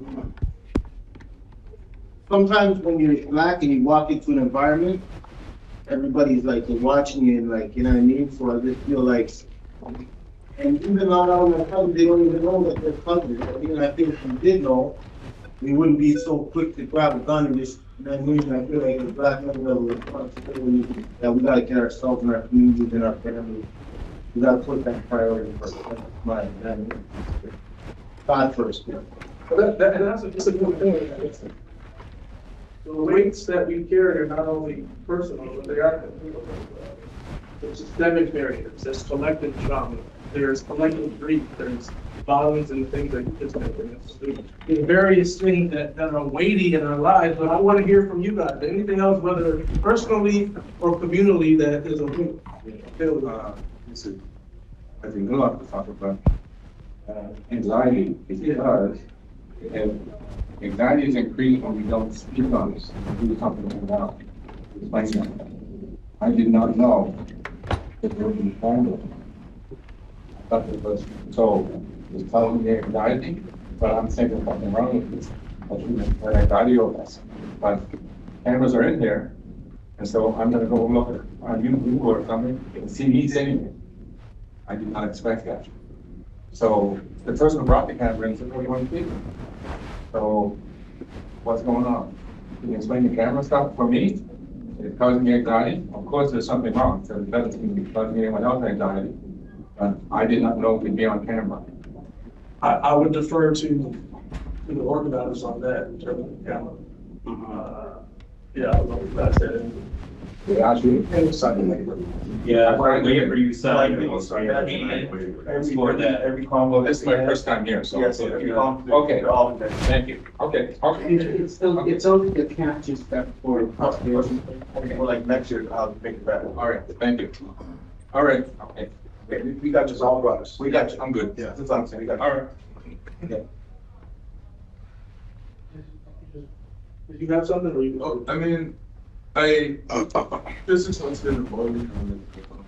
Are they recording video or still images? Oh, it's video primarily. It's also being streamed to all of the federal jails across the province as well. So, yeah. Okay. Anybody else want to talk about any ways personally, that's on your mind that you want to share? Yeah, I guess I'll talk about it. We're in the process I'm in the process with two other people to try to open up a business. And the business is, it's a charter bus service offering Black Heritage Tour. All excited about it. You go to URB, get a license to operate in public. And three bus companies, or three companies, are opposed to us doing this. None of them offer the service that we're gonna offer. Nobody wants to go back there. So this is something we want to do, and they oppose us. So because of that, we have to go to a hearing to prove that it's worthy and beneficial for the community. And that's a week. That's also, it makes me angry. Because the system is set up that anybody, it doesn't matter, you're trying to do something, they can say, no, we don't agree, and they can stop. Black. Yes. I have one, I'm not sure I can verbalize it well, but, so like, I'm a dad, I'm a young parent, I have two kids that are small. And I grew up in the church and Christian community. But like, so now I have kids and I'm starting to raise them, and eventually, or the process has already started, that I need to try to teach her, tell them something about religion and their religious beliefs, or my religious beliefs, as well as how they try to point spirituality as well. But I have a lot of trouble, or I feel very burdened by maybe telling them or guiding them into Christianity, which is what essentially I was guided in. Particularly because how I, as an adult, have learned about it, or how it has become evident to me, is that my people and my ancestors, from my immediate ancestors, essentially had this religion forced on them. Because they were like, I'm from the Caribbean, so everybody there was, or those who weren't, people I came from, not everyone, were removed from Africa. They had their languages, their religious practices, their patterns or directions of spirituality, and everything else about them forcibly taken away. They were tortured if they even tried to speak their tongue or anything of the sort, and were taught Christianity. And that was the only thing that they were allowed to do. In fact, the only book they could be allowed to read, if they could read, was the Bible. And it was maintained for long enough that that became the only religion that maybe 90% of people who look like me in the Caribbean will practice. But when I think about it in the context of how it has happened, it doesn't seem like this is actually my religion.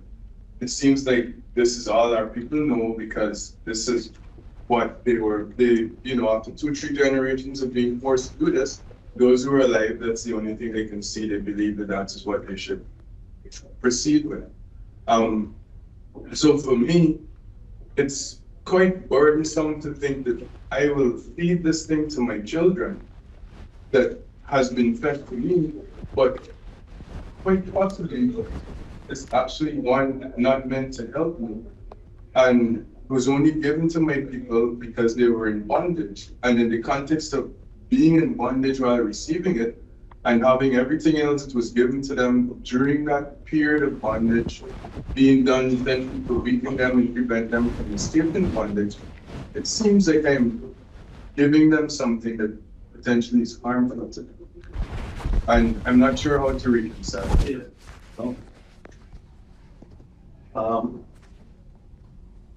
I understand exactly what you're saying. I felt that before in my life. And I took that stance. Something that might be helpful for you is for you to know that Christianity, long before white Europeans, it's not their religion, it's ours. The oldest book of the Bible is Ethiopian, history of the world. It has been used in slavery by evil people, misinterpreting the word to keep us down at those times. You're 100% right about that, but that's not the real word and what it really means. And it will take a little bit more soul searching and education for you. But if you go back through the history, it will be something completely different, because what we don't seem to realize, most of us, is that the Garden of Eden is an apple. What does that mean? All the stories you're reading in that Bible, the pictures that you see represented today are not real. If you look at even the description of Jesus Christ himself, it's not a white person that looked up with blue eyes that we're taught. So that's a North American version of something that's really, really good, that's been changed and bastardized and used for bad purposes, but it's still something really, really good. And the tenets, if you want to look at the absolute tenets of what the books are saying, it has endless amount of value and power, for not just for us, but for everybody. But that's something else that's been stolen from us. And I think if you look at it the opposite way, where it really is, it might help you understand what you're reading on a bit more. It did for me. I realized that. And not at all in a way of hate against anybody else, but just looking at the reality of things. And this is a good exchange, good insight, good perspective. I know it's easy to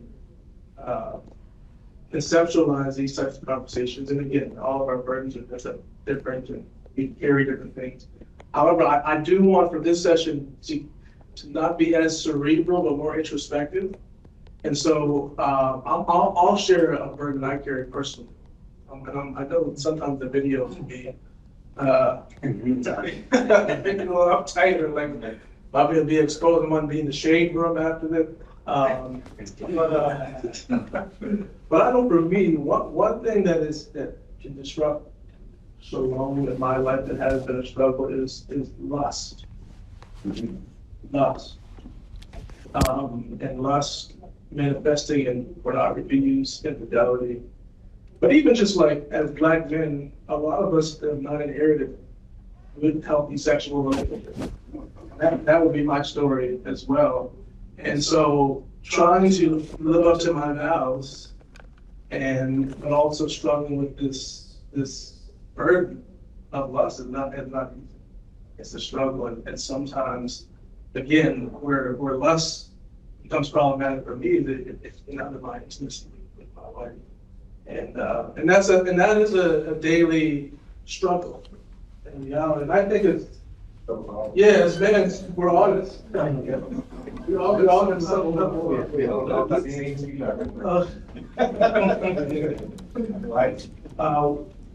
With that, and again, the problem with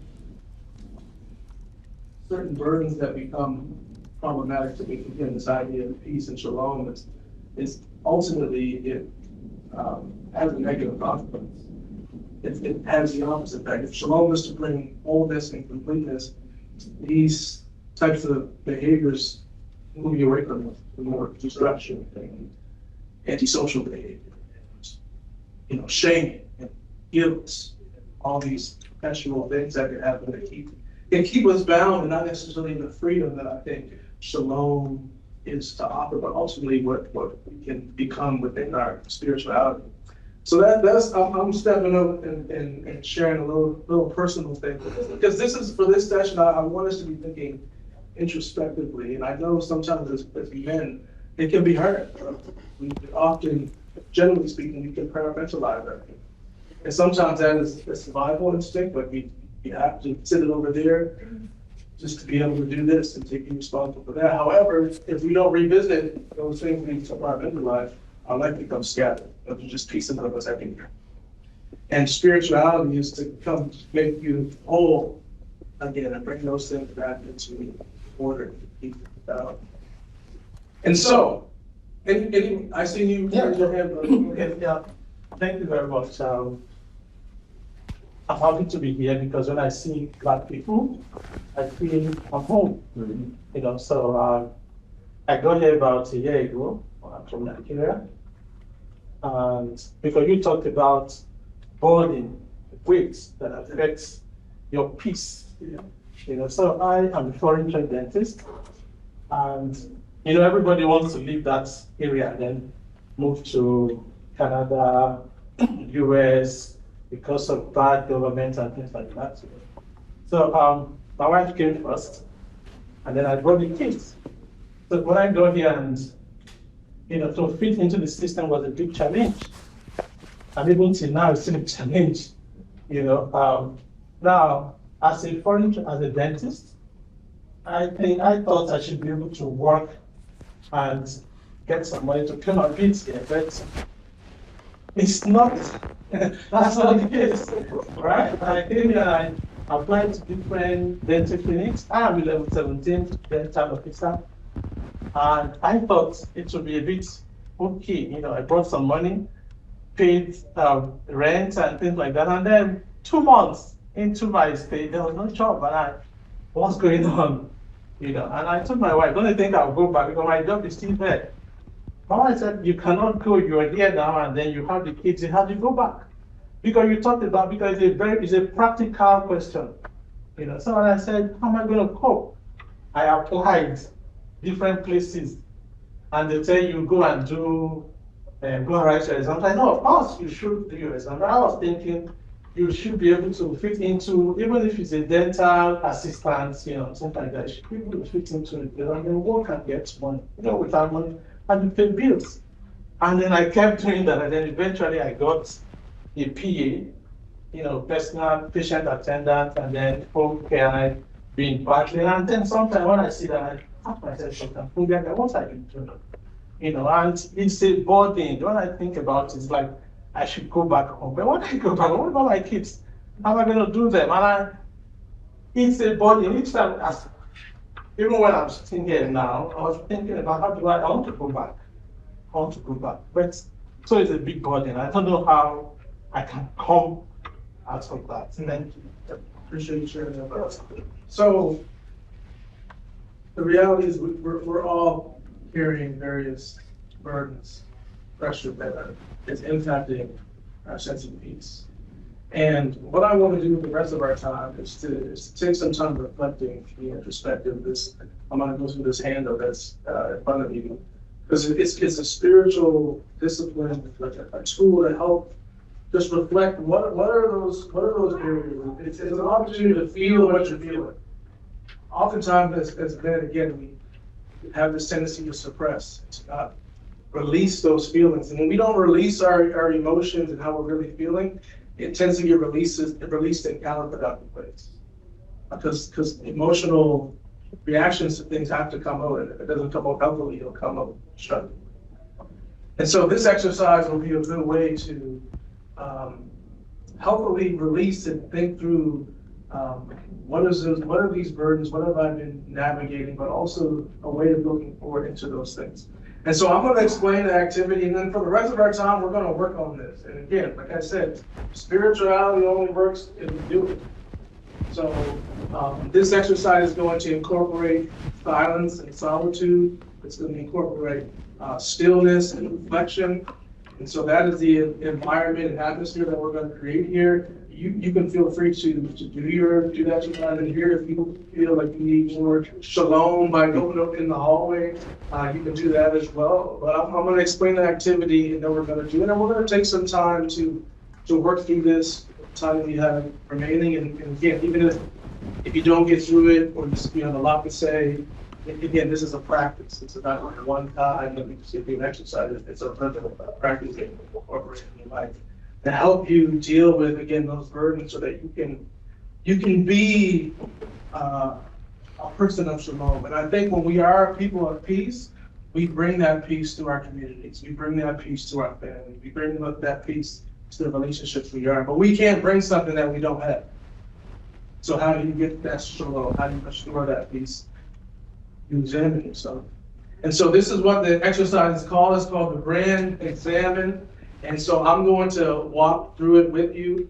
There's 4 movements in this exercise. So I'm going to explain it to you, and then I'm going to invite you to do it yourself. And I'm going to use some of my own personal experience just to show the flow of this exercise. And so if you look at your sheet on the first page, number 1 is we're going to look back. And so I want you to look over the past 6 to 12 months of your life.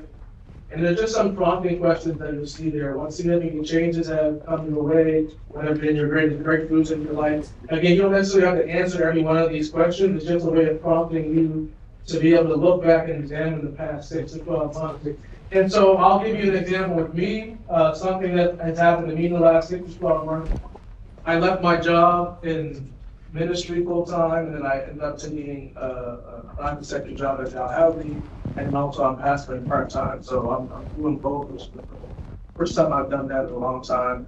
I think I mentioned earlier, a newborn baby. So that's a big change in my life. And then my oldest daughter is going to be transitioning to university in the fall. So these are all significant things that I have taken note of as I look back over the last 12 months. So that's the first section, to look back. The second section, number 2, is to look through. So are there any patterns that you see in the last 12 months in your life? Are there any connections or themes that have characterized the past year? And if you could summarize that in a sentence, what would that look like? What would that mean? So you want to begin to ask, and this is where I would invite you, again, whatever your connection with God is, you ask God to show you, to point to something that can help you see certain connection points in your life. And so again, I'll use myself as an example. A thing that I've seen in my life over the last 12 years is I've gone through a lot of change. And if I was to put this in a sentence, my life has been very much characterized by transition and change. And that has created a lot of uncertainty, but also optimism. Because sometimes new things create optimism. Also, I've experienced joy of a newborn child, but also there's a lot of grief that I have in changing things. Even my daughter going on to university. But also, I grieve some of the time I used to have. I used to be able to decompress. I decompress when the baby tells me to now. So I miss some of that time. I can't come on the hockey trips like I want to. But I never come. So that's looking through, and then the next movement, number 3, is looking forward. So where do you sense God leading you forward? What do you sense your spirit needs in this season? What are some hopes and dreams that you have? And so for me, as I look at my life, a vision that I have for my life in this season is stability and solidifying things. As I mentioned, I have had a lot of change and transition, so I want to focus on creating new rhythms and habits that facilitate this new season of my life. Physically, so you'll see here, you could apply this to your physical health, emotional health, relational health, spiritual health, vocational health. And I would encourage you, because we're going to have some time, but we don't have all day, is to maybe focus on one of those particular areas of your life and kind of go deeper into that. So for me, physically, my doctor told me recently that my blood pressure is high. It was a bit jarring for me. And I know in our family that's a hereditary common thing. And so one of the things I want to do looking forward is to get metabolically healthy. I want to have my levels right. And I'm also trying to lose like 15 pounds. I want to be 200 pounds. I'm about 215 right now. I'm on my way. But I want to hit that fitness goal, because scientifically, Jacob, you correct me if I'm wrong, the smaller you are, the longer you live. And so my health is important to me as I just turned 38 last week, so it's something that's front of mind. Spiritually, as I look forward, I want to grow in love and grace. And so a question that I ask myself is, what does love require of me? That's a question I always look forward to answering every day I get up. What does love require of me? It's easy for me to say, how do I need to be loved, or what do people need to do for me? But what does love require of me in my marriage? What does love require of me as a father? What does love require of me as a pastor? What does love require of me as a friend? What does it require of me? And if I was to I'll use a a biblical definition of love, and that is that it's self-sacrificing. It's willing to suffer for the sake of someone else. It's willing to be inconvenienced, to be interrupted. And so that's the type of love that I want to ask myself, what does it require of me today? So that's something spiritually I'm looking forward to doing every day. So again, just a little example of what that section looks like. And then the fourth and final movement is to look around. So given what you're looking forward to, what are some of the supports you need to be healthy? What are some of the things your community needs from you? Who do you need to reach out to help support and facilitate what you're looking forward to? And how can others best serve you? And so I'll give you another example from my experience. Vocationally, my wife and I own a business, but we're thinking about maybe transitioning the business to someone else running it, selling it, making it a nonprofit, or all kinds of different things, the entity that we operate. And so I need to talk to my business mentor who has done these types of things, who can guide me and give you some instruction about how do I move through this. Spiritually, I know, especially when I shared about lust, one of the best ways I conquer this is I have a band of brothers that I'm accountable to.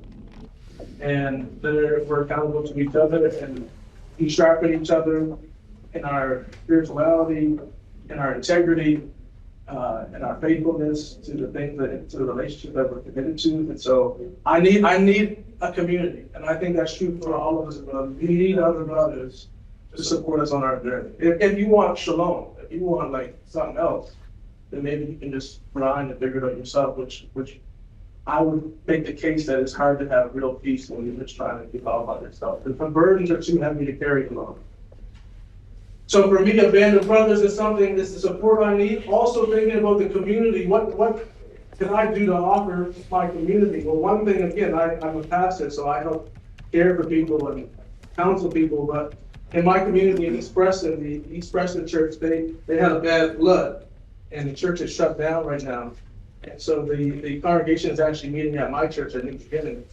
And so they're actually going to start having services there in the afternoons.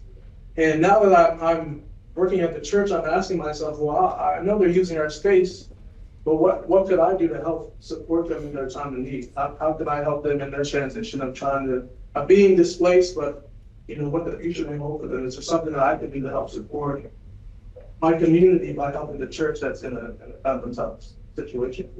So again, this section, what are the supports I need to do these things, but also how can I be of service to the community and bring that to along?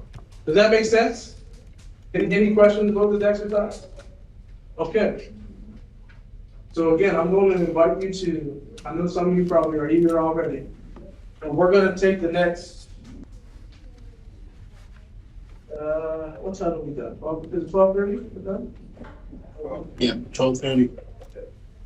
We'll take the next 15 minutes, and I want you to go through this exercise. And again, I just invite you, this is the time of introspection, so silence, solitude, reflection. Go through these 4 movements, and then we'll come back in 15 minutes, and if somebody wants to share what they wrote, you can. And also, again, don't feel the need to rush through this. If you only get to the first or second movement, that's okay. This is a practice. This is something to take with you and continue to reflect on. But we'll take the next 15 minutes, find your place of peace, of reflection, however you need to do that, and then we'll come back at 12:25 to recap and to conclude our session today.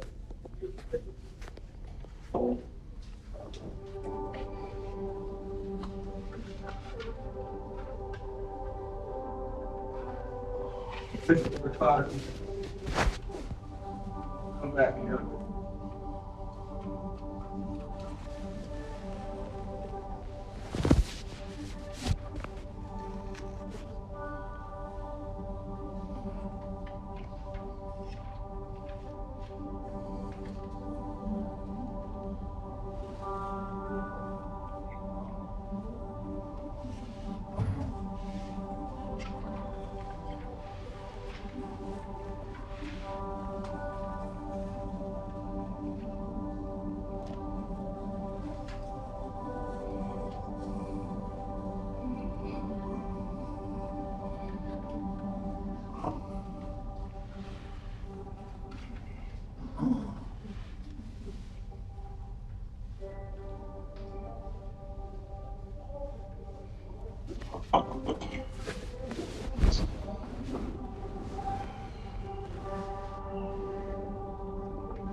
All right, we can invite everybody to come back together. And again, if you didn't get through the whole thing, that's perfectly okay. This exercise, this discipline is actually better when it's slow and deliberate than trying to speed through.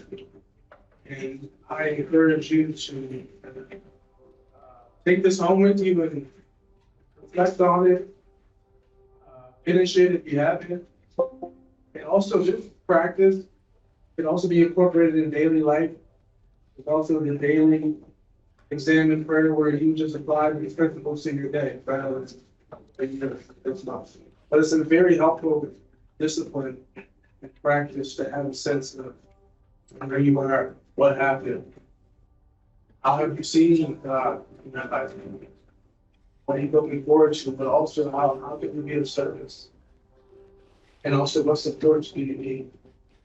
I find a really interesting definition of pain, T-A-I-N. Pain is an unexpressed need. An unexpressed need. And so this helps you feel what you're feeling. Be human. We're not human working machines. We're human beings. We have to be. So I hope that this has been helpful and just kind of whetting the appetite of benefit of spiritual discipline. But again, I invite anyone who wants to share. One or two people want to share, whether you want to go through all four movements or just one phase of it, but I invite anyone who wants to share something that you wrote down.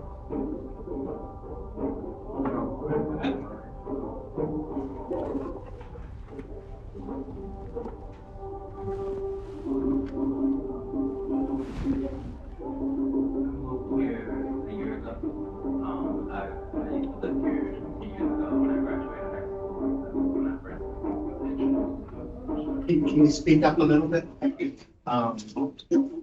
I moved here a year ago, and I used to live here 10 years ago when I graduated high school at Central. And that's when I learned all my family here on this side of the family. So the past year that I just experienced here, my greatest breakthrough this past year would be overcoming and managing my anxiety.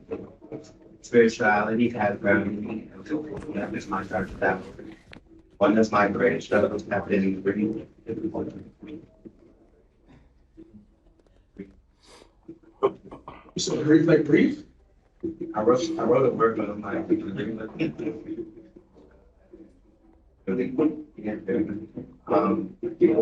one of my greatest struggles has been releasing the thought of control. I'm learning that God is in control and I'm never I have been the most stressed from the past year that I've been going to. I have been the most stressed from the past year that we're going to put my job and take over my life, which is going from doing maximum tree law. And I have a sister out there that I grew up with. And I'm originally from Washington, D.C., but my mom's out here, but the family is all from here.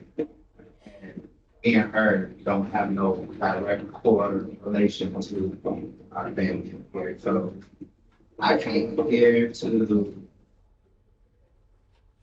find my own independence, and she stayed in Montreal. But it's been hard being away from her because she's the one I put the most of myself around. But she's there. She was there for me, and I know that I know that the people I have here as well is there for me. But just the sign that God gave me to not be in fear, don't let fear take control of my life. I told myself I would never go back to God. I'm facing my fear. So I want to live.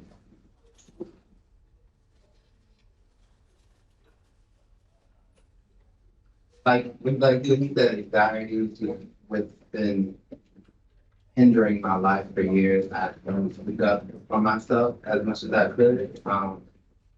Faith in my family has been another one that I struggle with it. So coming out, living in the town that my mom is from, and then growing up in town that my father's from, I sort of see where my trauma comes from, and just learning. This past year has taught me a lot in itself, but I've sort of been the 6 to 12 months, and I took a lot out of it this past year, but this sort of been a struggle of mine for.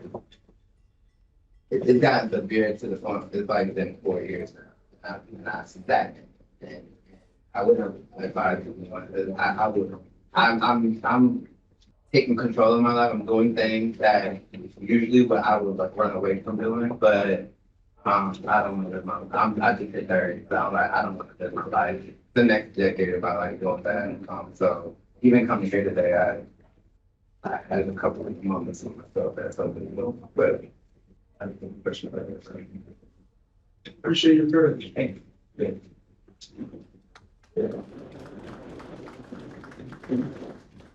So, you're at our time, but before we go dismiss the lunch, I just want to pray a prayer of blessing of shalom over us as we wrap up.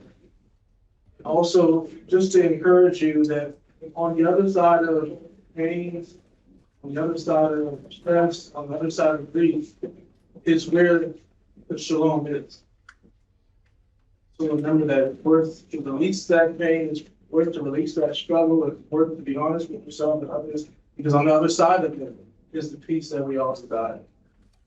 Yeah, brother, really quick. Just on your topic, I can confirm that. Because I returned to Nova Scotia in 2015. And I grew up, I lived in Toronto in a multicultural community. It was 101 different dialects. So, people were pretty cool with each other. It wasn't an issue. But moving back to Nova Scotia, it was quite chilling because it's a different atmosphere here in Nova Scotia, big time. And there was a lot of pain that was inflicted upon me because I guess my eyes maybe was open a little bit to what was going on around me. And it's quite serious. And so I find myself pain coming from all angles, hate and stuff like that. So I worked through it. I'm through it. And now I'm starting to actually read some of the blessings on the other side.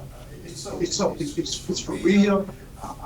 I'm fortunate because I have Dr. John Mann, who one of my mentors, great guy, and also Rocky Coward, who's available to me anytime at all to help me walk through the pitfalls. And so I agree with you, Pastor, in terms of the glory on the other side of the pain.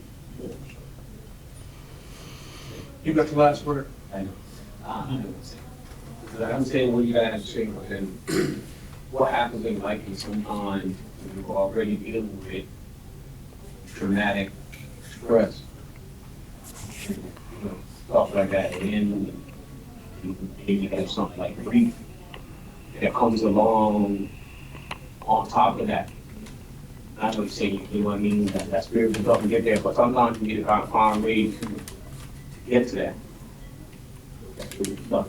No, I agree. Well, these types of exercises and disciplines, and what I would say is, for stuff like that's where having a community and something that you trust, that judge, That's what I'm trying to say, because we don't have those types of, we feel we have those types of resources available to us. Can I just add one thing and I'll be real short. I lost my wife about 2 months ago, after 29 years of marriage.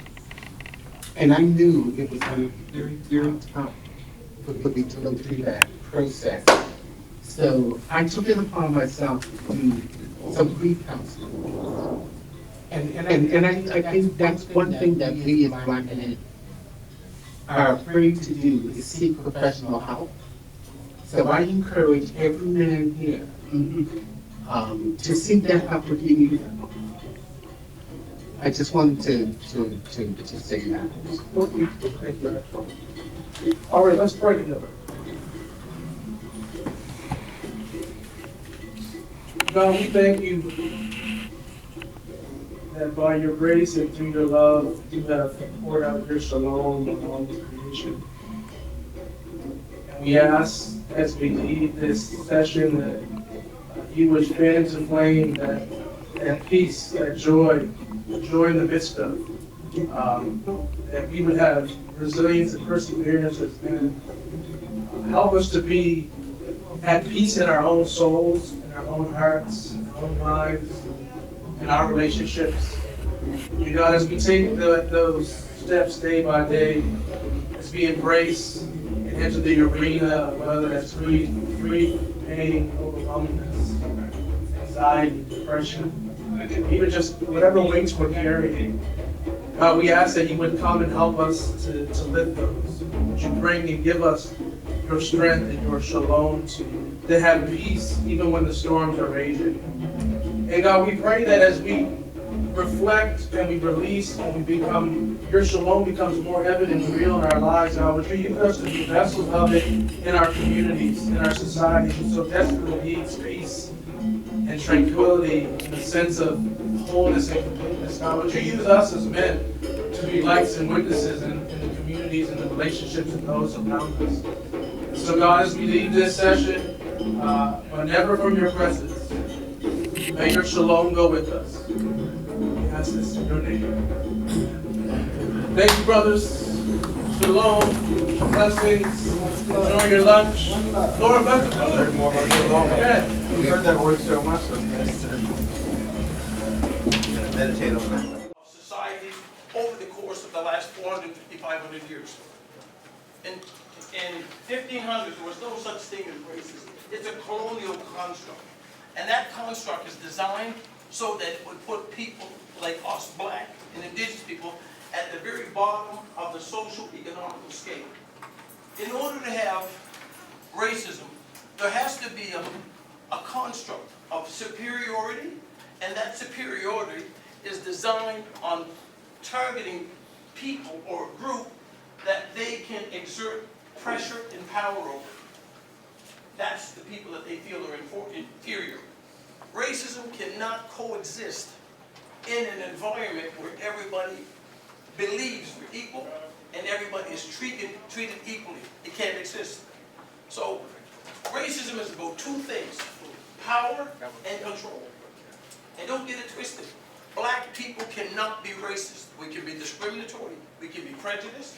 We don't have, as a construct, the ability to, and when I say power and control, we don't have the power to determine somebody's job, ability to buy a home, to be followed in the stores, to get a loan from the bank, to be fired from your job, to be persecuted in your job. That's power. And to just have you at a disadvantage with their knee on your neck your entire life. That's what racism looks like in a nutshell. Today, I want to talk, and I want to be as serious as terminal cancer, and I need you to pay attention. Why? Because I have a PhD in stress. Back in 1990 through 1993, I was targeted every day for 3 years as a senior non-commissioned officer in Greenwood by racist people. And they targeted me for two reasons. The first one, I was black, and the second one, I was a bright black, intelligent man. And so, and I had a position where I was in charge of 404 Squadron Orderly Group. And what happened, I rose quickly in the ranks. My last posting before I came back to Canada, I was in Germany for 4 years. And the brigade commander, Brigadier General Godot, I had a meeting with him one morning in his office. He said, I had a top secret atomic security clearance. I was in charge of the war room. I held the codes for the atomic weapons in case the East wanted to attack us.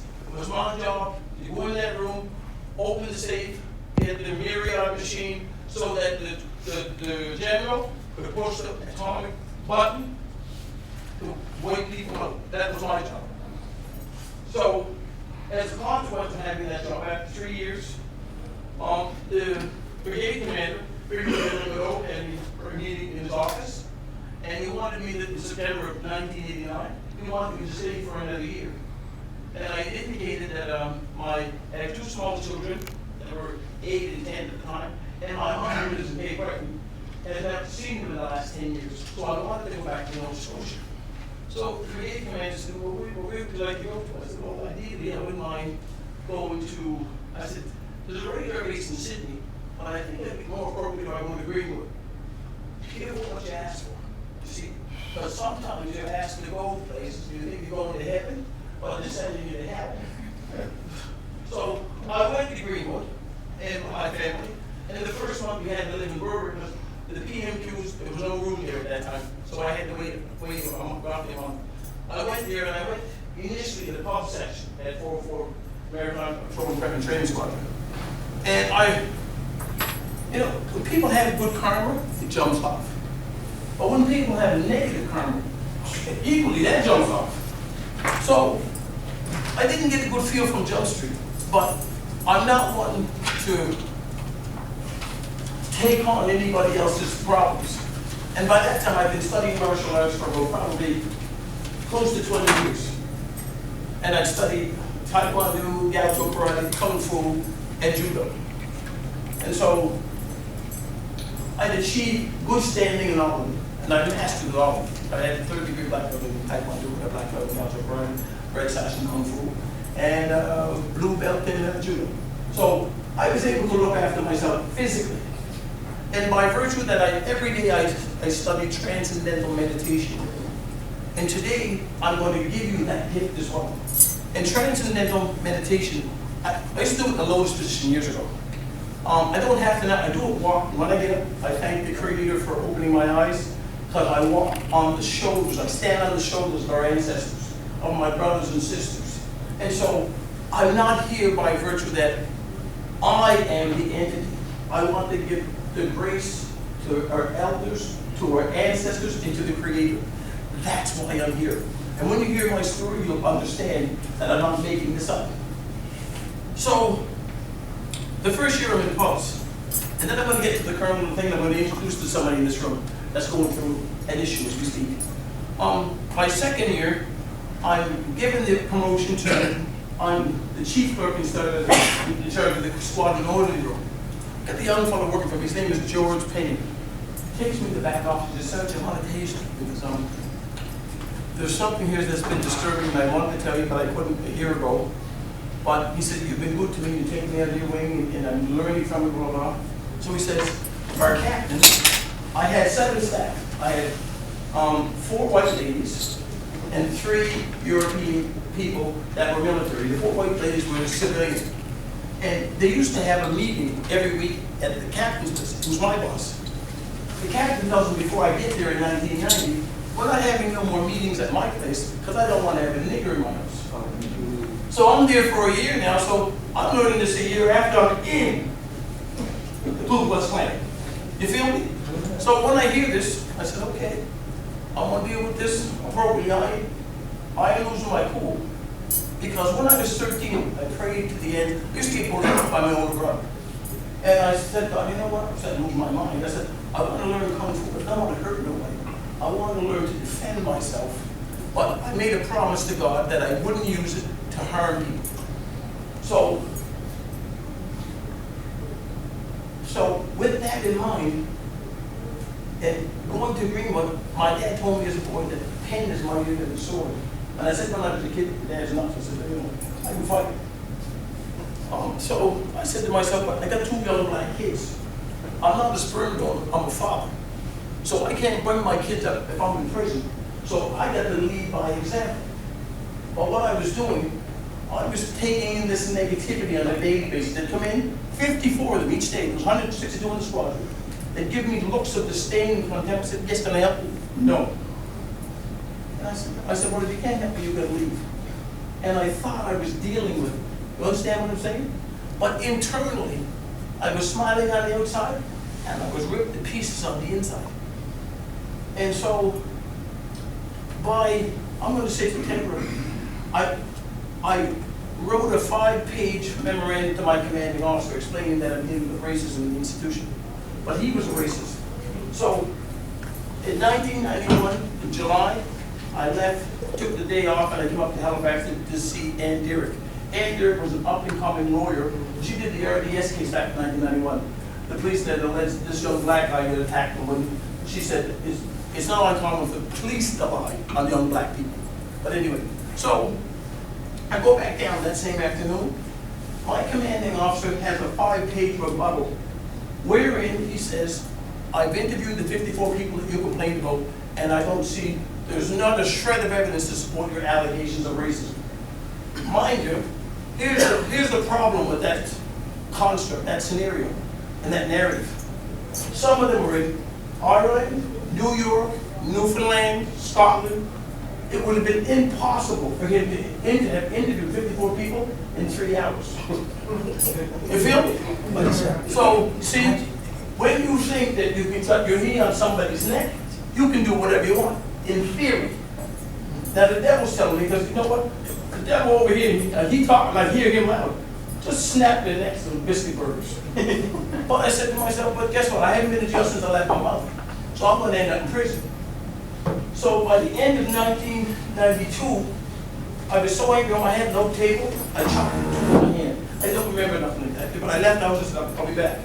My commanding officer lived from here to Main Street. I was going over. By then, I had had so much rage inside. I was homicidal. I said, I'm going there, and I want to feel them down. He had him, his wife, daughter, dog, cat. And I said, when I get over there, I'm going to kill them. And if they got termites, they go. I'm taking everything up. My wife called the RCMP, 3 RCMP officers came in, my mate buddy from RCMP, said, where are you going? I said, I'm just going for a walk. He said, it's not worth it. I said, what are you talking about? He said, no, it's not worth it. So my buddy took me to his house and saved my life that day. January 3rd, 1993, I got my uniform on, and I ain't slept in 6-8 months because this is trouble in my head. Because I'm dealing with people that they love my work, but they hate my face. And I can't reconcile that. So I get in my car, and the devil tells me, go on there and kill everyone you can at 404. As many as you can, dust them off. And I can take a life in 7 seconds. So by the time the police get there, I can have a few people sleeping that can't get them again. So, but God says to me, go to the MIR, medical inspection. So I go there and I meet with a European captain. He says, Sarge, how are you doing today? I said, I'm doing horrible, man. And I came here because I don't want to kill you. And I got 2 black sons, and I want to bring them up, but I can't because I'm angry 24/7. So she says, I understand, Sarge, because it was a major slapped me on my ass, and I told him if he doesn't get him, I'm going to cut his hand off with a scalpel. So she said, I'm going to send you someplace so you can get some help. She said, would you like to go to Halifax? Now, I'm in Greenwood. If you were in hell and somebody pissed on you, you're happy. You hear what I'm saying? So I would be elated to go to Halifax. I said, I'm getting away from this foolishness for at least a day. I get up there, get on the 5th ward. It's the psychiatric ward. I'm mad again. Psychiatric ward. I said, nothing wrong with me. I'm angry, but I know the why. You know, it's like you kicked me in my knee, and I said, well, you said, well, what's the matter with me? You kicked me in my knee with steel toe boot. How I ain't gonna be angry? I'm hurting. So the chief of psychiatry, his name is Michael Kelly. He said, how can we help you? I said, you can't help me. I want to see a black pimp, prostitute, hooker, whore, a psychologist, psychiatrist, because I don't want to tell this story again because it's painful. And I'm angry. And I want to hurt people. Well, he says, well, I can help you. I said, no. See, the same person signs your check, signs mine. And you look like the perpetrator to me. So guess what? I ain't got no faith in you people. So I'm not playing this game. So Gilbert Day, who was my roommate in university, I called Gilbert Day up that same afternoon and said, Gil, listen, I'm up here, man, and I'm stressed, but they're trying to make it look like I'm crazy. And so I said, man, listen, do you know any black psychologists or psychologist. He said, I know what my dad does. So about an hour later, he called me and said, my dad said that there's a John Manning. John Manning, and I don't know this guy, but he's black. Guess what? That's the beginning, because you know what?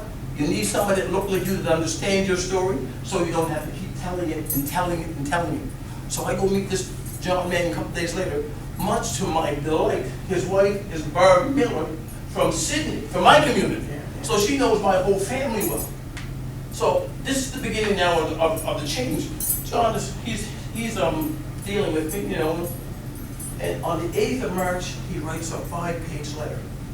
And he sends it back to the military. And I get the military, they get the civilian John Manning, to pay him to give me clinical counseling. He diagnoses me on 8th of March 1993 with complex PTSD.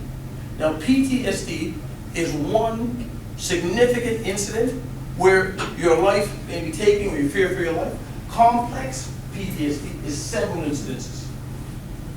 So he writes a letter and he tells him this, thank you for referring this bright black man to me, Sergeant Carrot, and he's suffering from complex PTSD as a direct consequence of the racism he faced from you people in Greenwood.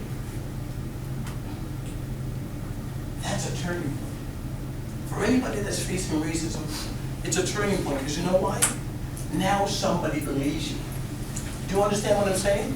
Instead of going to HR in the real world, and you're going complaining to the people that look like the perpetrators for help. And oftentimes they tell you, you know what?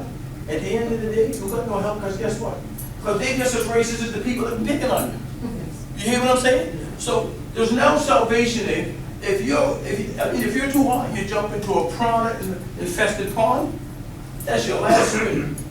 You understand what I'm saying? So HR is not the help. HR is the enemy. I want to give you the tools you need today so that you can successfully navigate through this. And so John says to me, I want you to take what I've given you today, because this is a significant turning point. Why? I was the first black Canadian that was diagnosed with post-traumatic stress, complex post-traumatic stress disorder in 1993, that was attributed to racism. In the DSM, the Diagnostic Statistical Manual, that's the psychologist and psychiatrist Bible, there's 266 diagnoses. Every one of them in there suggests there's something wrong with you. The only one that doesn't do that is PTSD. It says your complex PTSD has been caused by external forces. That's significant. So having said that, I want to move forward. And as I'm not a psychologist, I'm not a psychiatrist, I'm not a social worker, but as a consequence of what I was subjected to, as I indicated, I was diagnosed with complex PTSD. My wife was diagnosed with PTSD. My oldest son was diagnosed with bipolar disorder, and my youngest son had PTSD. And one of the things I want to share with you today, on the 19th of December 2019, Veterans Affairs Canada acknowledge and accept for first responders, military members, and the RCMP who acquire PTSD, it affects the member, the family, and the community. Did you hear what I said? Trauma infects everything. So that's why we're having this meeting here today, in particular, so I can give you the tools to combat it. And what I do, I have a triage. Anybody that's referred to me, I ask them to come to the house initially, and I ask them what's going on. Then I ask them to bring their family. And 9 times out of 9, when I ask them to bring their wife and their children, I said, are you getting any clinical counseling therapy? They say, no. I say to the wife, how are things going? And she burst out into tears, because you know why? PTSD presents the crazies. You're mad 24/7. And people with PTSD is almost like having a loaded gun, because you may laugh and it may trigger them. And if they know what to do, you could be in trouble. So the first thing I do in my triage, by the grace of God, I have John Manning, Jacob Cookie, I have Jason Chapman, and other Robert Wright. And I call one of these individuals and I say, you know what, I have somebody here that needs immediate attention. I need to get your help. Why? Because if I don't get you the help, I can be the hope you need. And people without help or hope, they perish. You understand what I'm saying? And when I get you the help, I get you the help by the grace, and I say, God got us, and I got you. When I get you the help, now we can start effectively and efficiently fighting back. Because subsequent to 1993, in March 8, I started reading case law voraciously. I read case law from the Supreme Court of Canada, Nova Scotia, BC, Quebec, Ontario, Queen's Bench.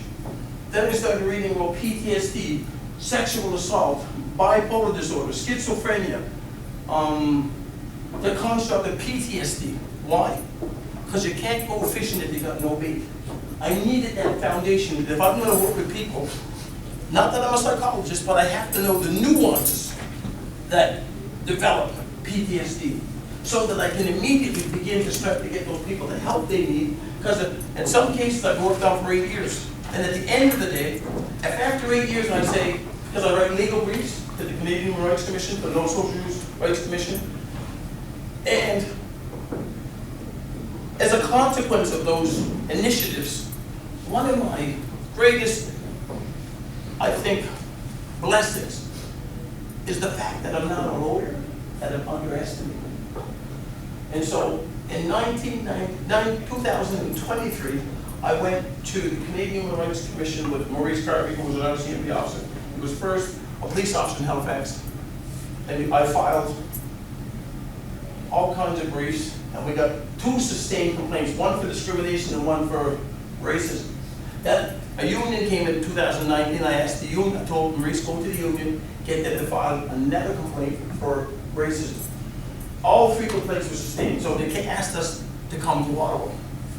I went to Ottawa, there's 6 European lawyers there and myself.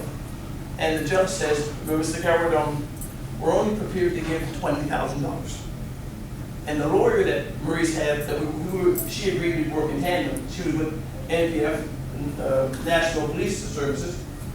She agreed to it. But see, if you don't have bait, you can't go fishing. So I did my homework, and I came up with a very interesting decision by the British Columbia Supreme Court, a brother by the name of Levan Francis. He was in correctional services. They targeted him for racism, and when he started complaining about the racism, they doubled down, and they started retaliating. At the end of the day, the brother had a nervous breakdown, lost his home, lost his family, blah, blah, blah.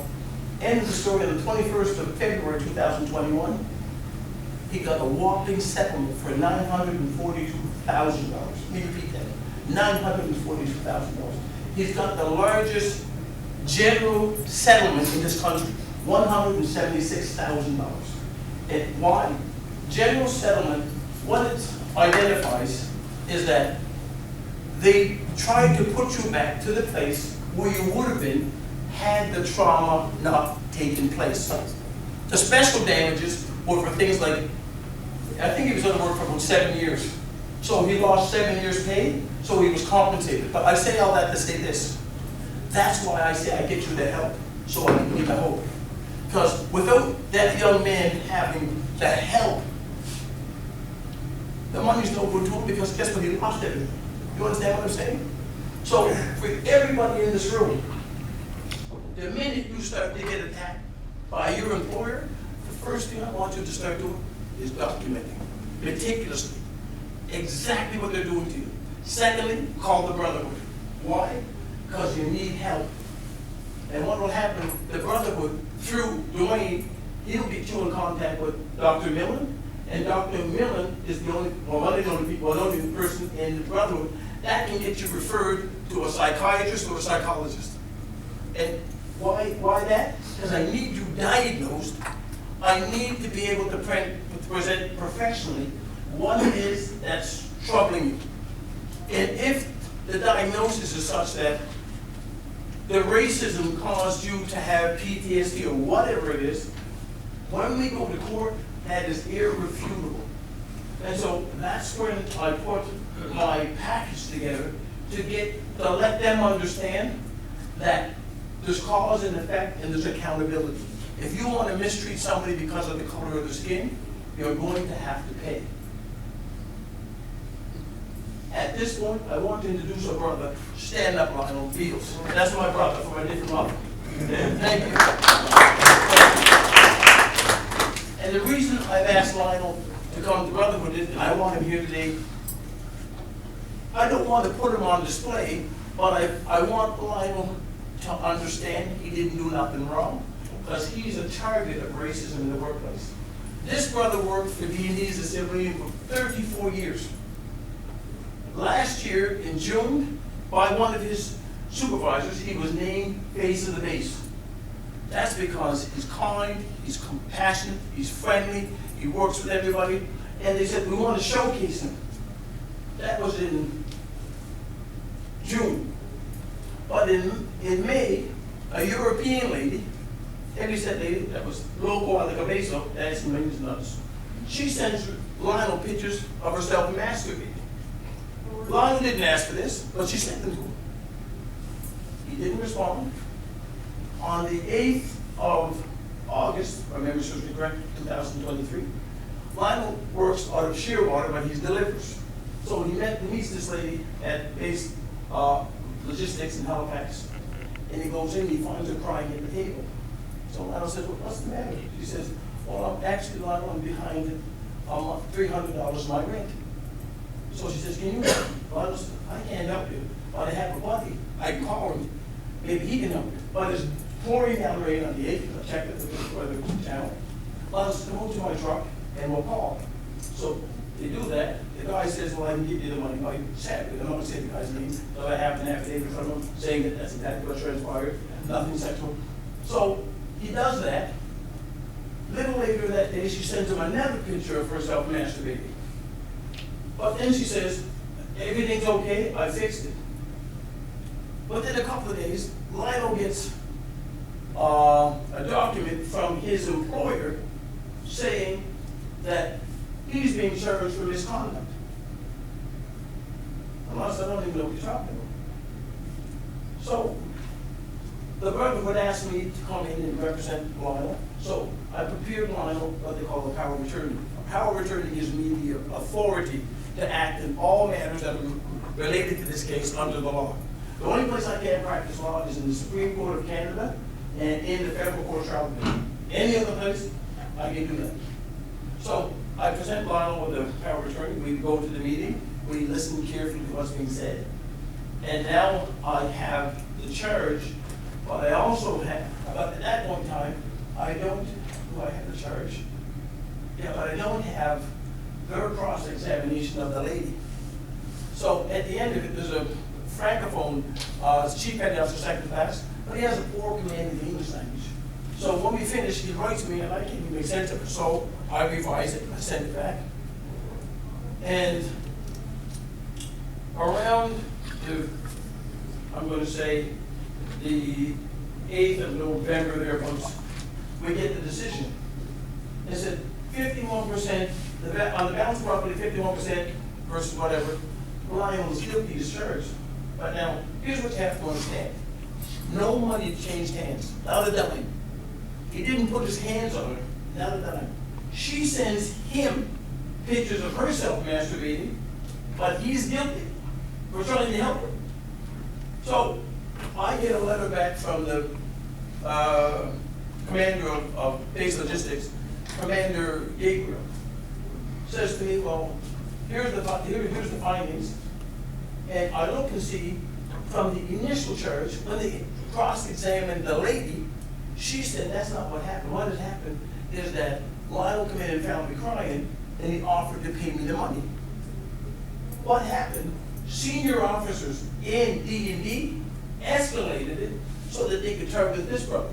This is not the first time. This is the 4th time that he was targeted. The other 3, they were found meritless, they were dismissed, no apology, no nothing. But what I learned from a colleague, at the same time, in base logistics, 3 other black men were currently being targeted at the same time. So there's a moratorium on black men. So on the 7th of January this year, my wife gets a call from her niece, her sister dropped dead. So we have to take an emergency trip. We have to get a plane, go to Toronto, and we make that a reservation for Wednesday. Lionel calls me Monday afternoon and says, the base logistics officer wants to have a meeting on Wednesday, which was the 9th. And that was at 10:30 in the morning. I'm leaving for a flight to Toronto at 7 in the morning. So I write him and I say, regrettably, I'd like to postpone the meeting because I'm Lionel's representative, is Henry Young. And I'd like you to hold it till I come back. He says, if you don't come back, he said, it doesn't matter, we're having this meeting anyway. So I said, I want to pose the question, I wonder if you would have that same position if it was your wife's sister that died. Would you be willing to still push through and not support your wife and have a meeting? Or would you postpone it to give yourself a chance to support your wife and her family and whatnot? No response. So I say to Lionel, don't you go because this is a kangaroo court. They're going to hang you. So I go, Lionel doesn't go. The union rep who can't speak, she tells me she went there, but 5 minutes to cancel the meeting. I come back on the 17th, another meeting is held for the 22nd. Fellow by the name of Craig Smith, who's a European guy, 15 years as a union rep. The commander of base logistics, Commander Gabriel, says, I'm going to read this off. He reads it off, takes him about 5 minutes. At the end of the day, we find Lionel guilty and give me your key, give me your card back, you're fired. That's it. And here's what I want you to know. It's not knowledge that's power, it's the application of that knowledge. Under federal labor law, if somebody does something untoward, the first thing that has to happen, they have to have a verbal warning. When you give them a verbal warning, if they continue along that line, then they get a recorded warning. But with the recorded warning, you have to give them a mentor to help them rectify what it is that you've identified that they've fallen short of. And the last but not least is counseling and probation. That lasts 6 months. You give the person 6 months to turn around whatever it is that they allege that was your shortcomings, but they have to give you a mentor. Well, I had none of that. So where we're at now, we're bringing it before the union so that the union's looking at it, but here's the problem. The union are all white people, and I said to them, here's the problem. There's no trauma-informed care or cultural competency taking place here. They said, what do you mean by that? I said, this is a black man that's going through trauma. It's infecting his family and his whole family, and you're not taking that into consideration, and there's such thing as cultural competency. In other words, you have to know how black people act, how we respond to different things. And if those things are absent, we get dismissed.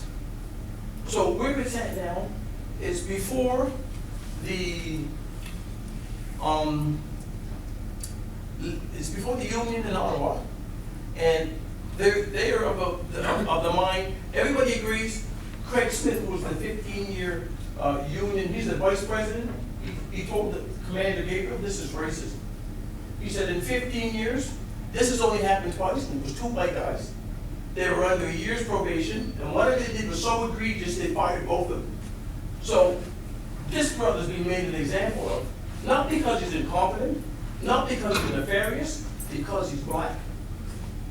And so I have a good sense that he's going to get his job back. And then my job as a community advocate is to file a legal brief against these bandits so that they understand that commensurate with actions becomes responsibility and accountability. I want them to have to pay him for the harm he and his wife and his family and the community have suffered. And if they don't want to do that, I have another card ace in my back pocket. Actually, got 4 of them. I'm going to file a complaint with the Canadian Human Rights Commission. And they don't like me. I'm not in this for a popularity contest. Other people frantic to like me, don't like me. I'm in it to win it for the brothers. And so one of the things I want everybody here to arm themselves with is I'm giving you tools. What we have to start doing, brothers here today, is start loving yourself. Because systemic racism teaches us that we are less than. And what happens? I don't mean when I say love yourself, I don't mean it narcissistically. I mean when you look at yourself, you see your blackness, and you see your brilliance, and you see exactly who we are, and from there, you say to yourself, We come from kings and queens. You understand what I'm saying? We are the benefactors of kings and queens. We stand on the ancestors' shoulders. We're not beneath nobody on this planet, and white people know it. You know why? Because if somebody is beneath you, why do you pick up? Toni Morrison said, the deleterious effect that racism has had on us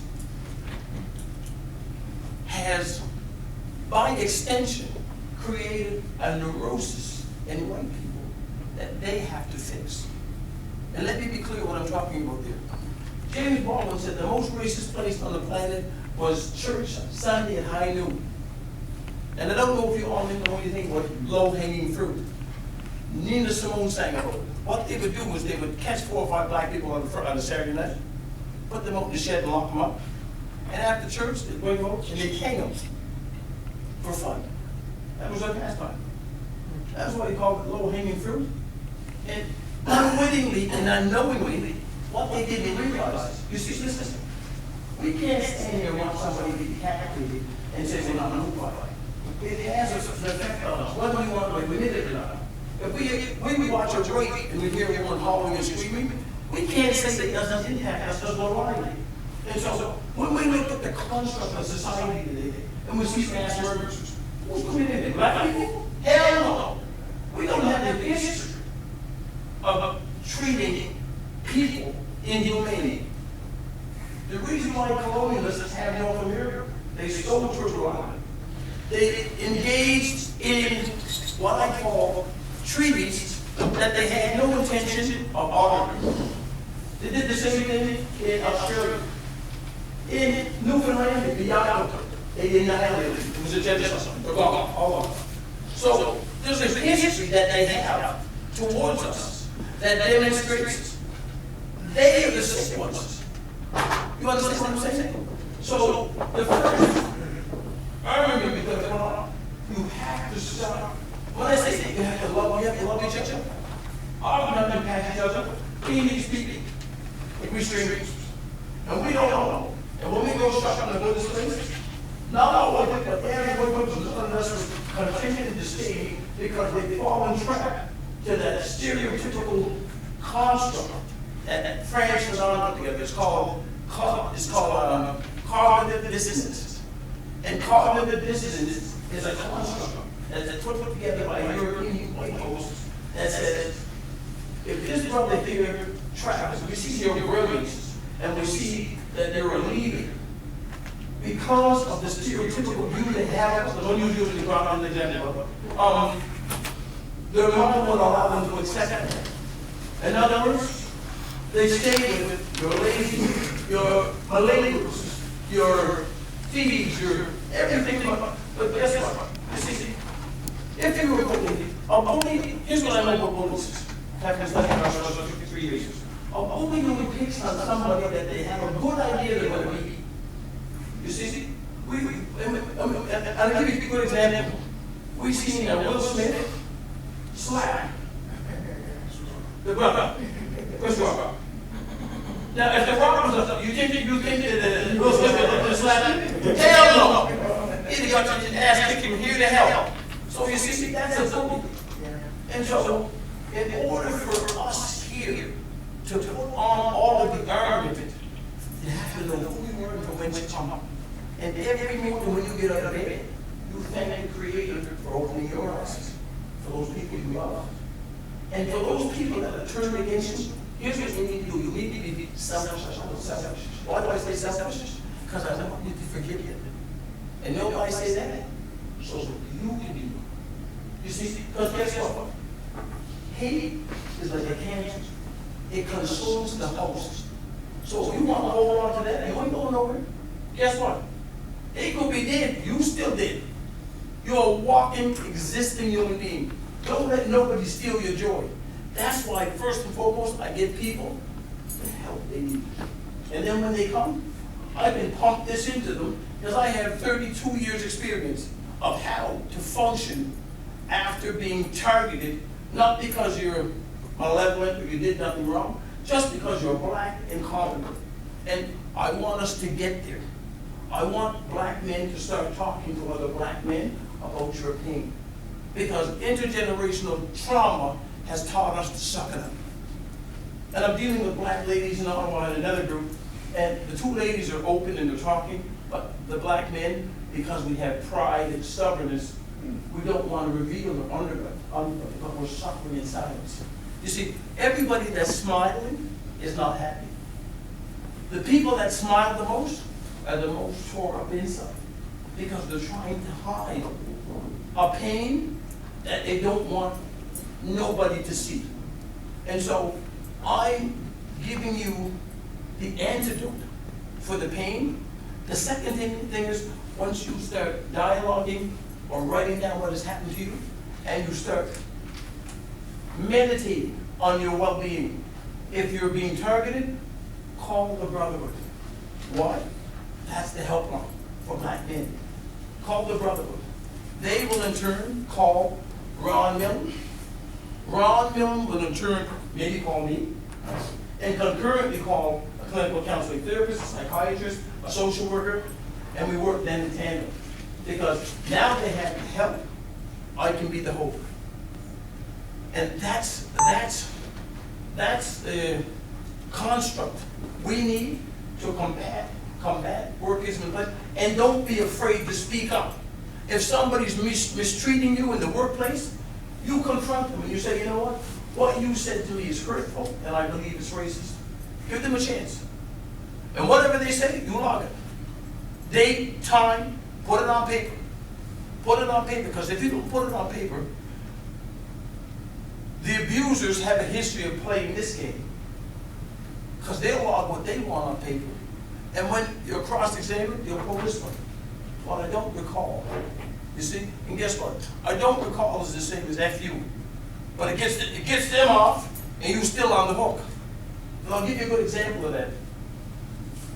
You probably will recall that in 2018, I believe, Jody Wilson-Raybould, the first Indigenous Attorney General and Minister of Justice for Canada. There was the SNC Lavalin scandal, wherein the Prime Minister tried to get her, because she's Indigenous, to look the other way, while Lavalin stole millions of dollars. And she said, I can't. So he had his cronies go in and do the same thing. She said, I can't. What did that bandit do? He came out publicly and said, she's a liar. But you see, when you're not European, you have to be clever. She recorded the conversations. Do you hear what I said? She recorded it. So when they called the commission on it, she opened up that recording. And it showed that she was telling the truth, and they were lying. And several colleagues of mine said to me, well, I don't agree with her, European colleagues said to me, I don't agree with her recording me. And I said, well, you're saying that because you're looking through a white lens. See, I'm looking through my lens. And here's what I know. If there's 3 white people and a black person, and we're going on who's telling the truth, who's going to win the favor? Every time. Every time. You see? So this document, by recording it, saved her life. Otherwise she would have, and then he fired her, got rid of her. So we have a prime minister that's unethical, doesn't have any decency or any integrity. And this lady stood by on solid ground, on the shoulders of her ancestors, to say, I have to be honest and I have to be truthful. And us as black people, what we have to do, if somebody fails you, what we've done previously in Africa, in a village, when somebody did something wrong, the entire village encircled it. And what they did, each of them told that person about the good they had done, so that the negativity was erased. You see, our people have a history of showing love. And see, when we go inside to find that love that we have, you see, you can't love somebody else if you don't love yourself. You can't show me no love, you ain't got none. If I ask you for water, you give me a rock, I'm gonna be thirsty for a while. Because a rock, you can't squeeze water out of a rock. So in order for us to be effective and efficient, we have to start by loving ourselves first and foremost. To say, you know what, this is not right, I'm not tolerating this. Because guess what, when they say, well, you know, we tolerate, I hate that word. You know why?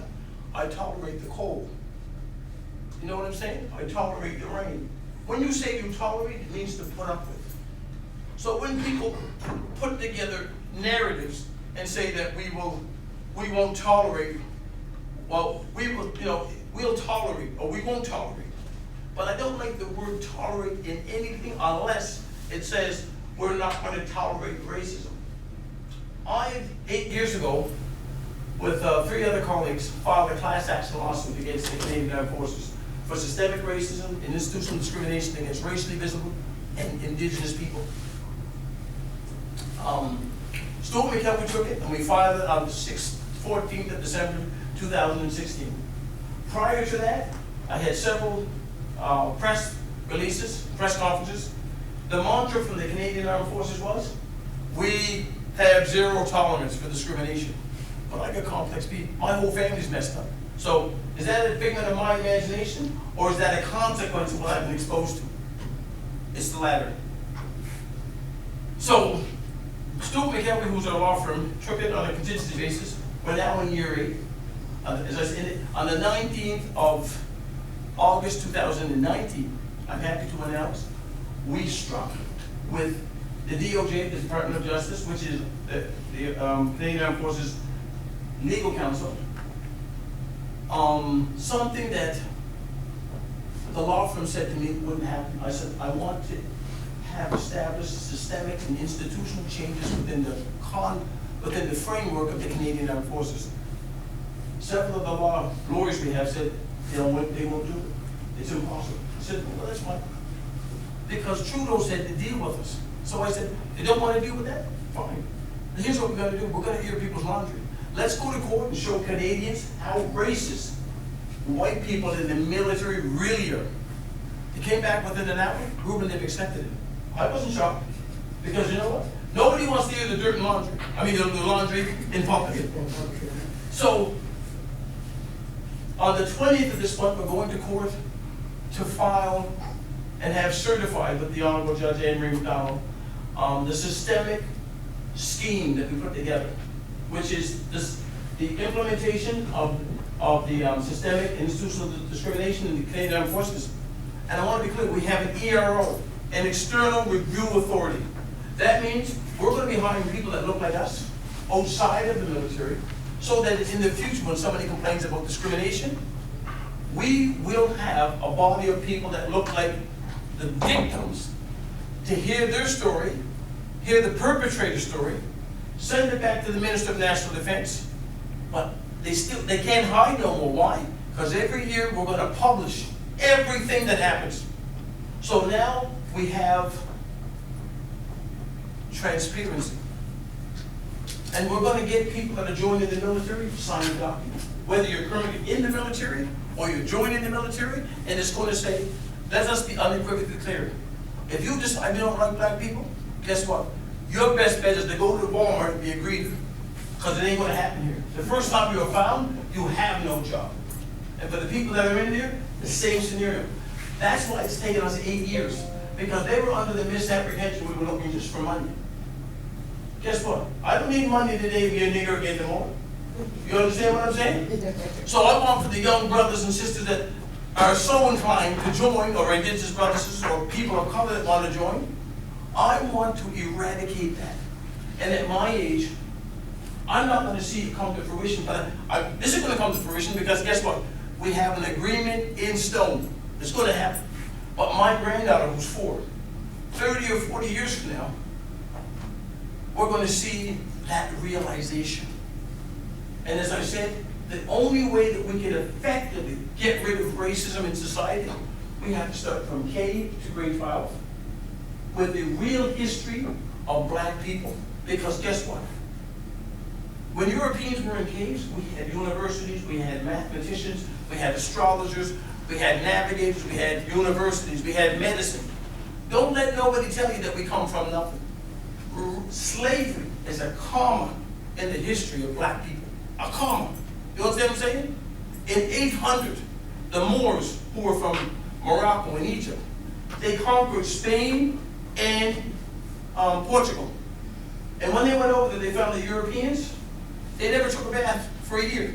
They brought baths, they installed over 900 baths. They brought science, they brought medicine, they brought navigation, they brought astrology, they brought university. So they know this, and that's why critical race theory is being crunched down. That's why they're banning books in America. Because you know what?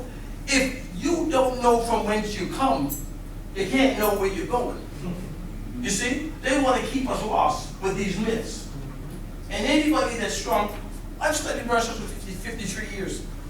And maybe someday you can beat me in this room, I don't know. But you're probably going to have a little bit of problem. I know a few things you don't know. So that's where my humanity has to come in. And I have to use this instead of this. I use this so that I can strengthen this and this. And I want you all, every day, for those of you that are struggling with racism in the workplace, I want you to start your day off exercising. You know why? Because exercise produces endorphins. And endorphins make us feel good about ourselves. And it strengthens the mind, the body, and the soul. So that by the time we have to get to really fight these people, you're in good form. But you can't get there, see, whatever we feed will grow. If you want to be hateful, guess what? That's going to grow. If you want to be loving, that's going to grow. So whatever we feed is going to grow. But if nothing else, before we finish this conference today, I want you to understand that we are on a march. We are on a march for equality that they're trying to deny us wrongfully. You understand what I'm saying?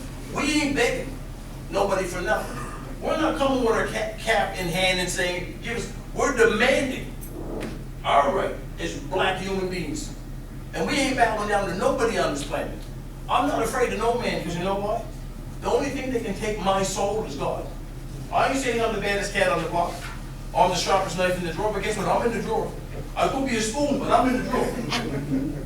And so I want you all to know that you brothers here are in the drawer. I want you to start practicing love. First for yourself, and then each other. You see your brother, say hi. How you doing, man? Because you know what? You don't know what that brother's going through. And that may make the difference, not in their day, in their life. You hear what I'm saying? I see older white folks, I see them in the shop, and I say, how you doing? They just start having a conversation. You know why? Because seniors, maybe that's the first person they spoke to today. I went to court one time and I was defending a European lady. And then the judge said to me, Mr. Cameron, I thought you were a black advocate. I said, no, we're a community advocate. He said, well, why are you supporting this white lady? I said, because colonialists discriminate. But guess what? Trauma doesn't. And so everybody feels pain. So I'm not against somebody that's feeling pain. My job in doing God-like work is to help anybody that's harmed. I don't care what color you are. And for 6 years, I hated them white folks down here in Greenwood. I couldn't look at the TV. I'd have to shut it off. I went shopping. I said, David, get me out of here. I'm going to break somebody to friends up. You know what I'm saying? And that happens when somebody unbalances your center. And so I don't want anybody to leave here with their balanced, with their center unbalanced. If you're having a problem in the workplace, you don't have to discuss it with me today. But I want you to call a brother. I want you to get help so that we can get healthy again. And I think I only have about 7 or 8 minutes. I want to leave it open because guess what? I have one of these right here and 2 of these. My brother Donovan told me when something's coming out, nothing's going in. So I want to start asking some questions. Go ahead, my brother. Think about like with Lionel's case. Yes. You figured that they got her saying him because of masturbating, that should have shut it down right there. Oh, but brother, even if you got no sense, that works. Yeah, you take that would have shut it down right there. 100%, brother. You know. And guess what? Ray Charles can see that that's wrong. Yeah. You know what I'm saying? Go ahead, my brother. Yeah, first of all, thank you for telling your story, because I've been there myself. Yes. The whole being held back for promotions and everything else like that, of retired from the Navy. And then this is the story, You know, I feel, because I know folks who worked in the, especially in logistics in the dockyard, staff, and all of that, who have, for years and years and years, you know, how do you work somewhere for 38 years and nobody's recognized any level of, to move you forward in the, you know, so many command folks, and none of them, and when I first went to dockyard, every black person I saw in the dockyard was pushing the broom. But that's the people that have no trouble, see, they're pushing the broom. They had no trouble, No. but for me, I didn't have any mentors. I didn't have, and I didn't, the first time I saw a black chief petty officer in the day, I almost fainted because I didn't think they existed. I've seen lots of petty officers and even sergeants in the army. I never saw anyone of the senior rank until I saw this chief. I almost fainted. Oh, so there is a chance for me. And that's when I realized that I probably haven't advanced because the system was set up again. I knew it was against me, but I was, you know, again, there was no one for me to go talk to about it. There was not another black face for me to go talk to about it. And, you know, and flapping your gums get you nothing. And that's the way they see us. It's, you know, I feel some young gentleman over here, you know, when you look back at them and don't respond, that's when they start really making themselves look like an idiot. So now not only you're logging it down, but other people are seeing this. So there was no point. My dad taught me, don't let them tell you who you are. Be who you are. Be who you were raised to be. Don't be the person they want you to be because there's no benefit to you. I feel you, but no, I really do appreciate that because, you know, it's like, when somebody asked me, do I ever think about it? I said no, and now I'm having flashbacks of your story. Because this is what I've experienced, what I had experienced. And I thank you for sharing this with the brothers here today. And guess what? I want a few more questions because if you don't ask no questions, it means you've got all of the tools you need to navigate for the rest of it. Go ahead, my brother. Yeah. From a different mother. Thank you very much. You're welcome. I see this more like a movement. It's a lightning, but I don't see much policy makers in it, which is what I think will happen. That's one. We're raising an army of men, but they're more foot soldiers than decisional policy makers. I need to ask some questions. Do we have a mayor amongst us, a black mayor? Have we had a black mayor in recent times? No. Jenny, never. Where are our lawyers? Where are they? So what are we teaching our kids?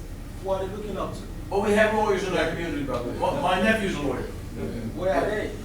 I met four or five lawyers. We have several of them are here. Yeah, let's meet with them.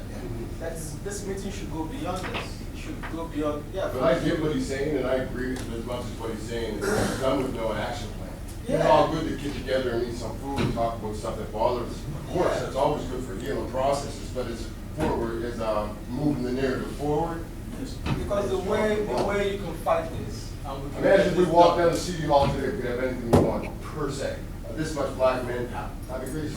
I'm just saying something simple as a one-line thing, but there's no action plan at all to do with Yeah, that's awareness. So I understand what you're saying. That's creating awareness, right? Right. But And if I may, brother, just interject, if I may interject, here's what I want to introduce. There's an African proverb. A single twig is easily broken, but sticks in a bundle are indeed hard to break.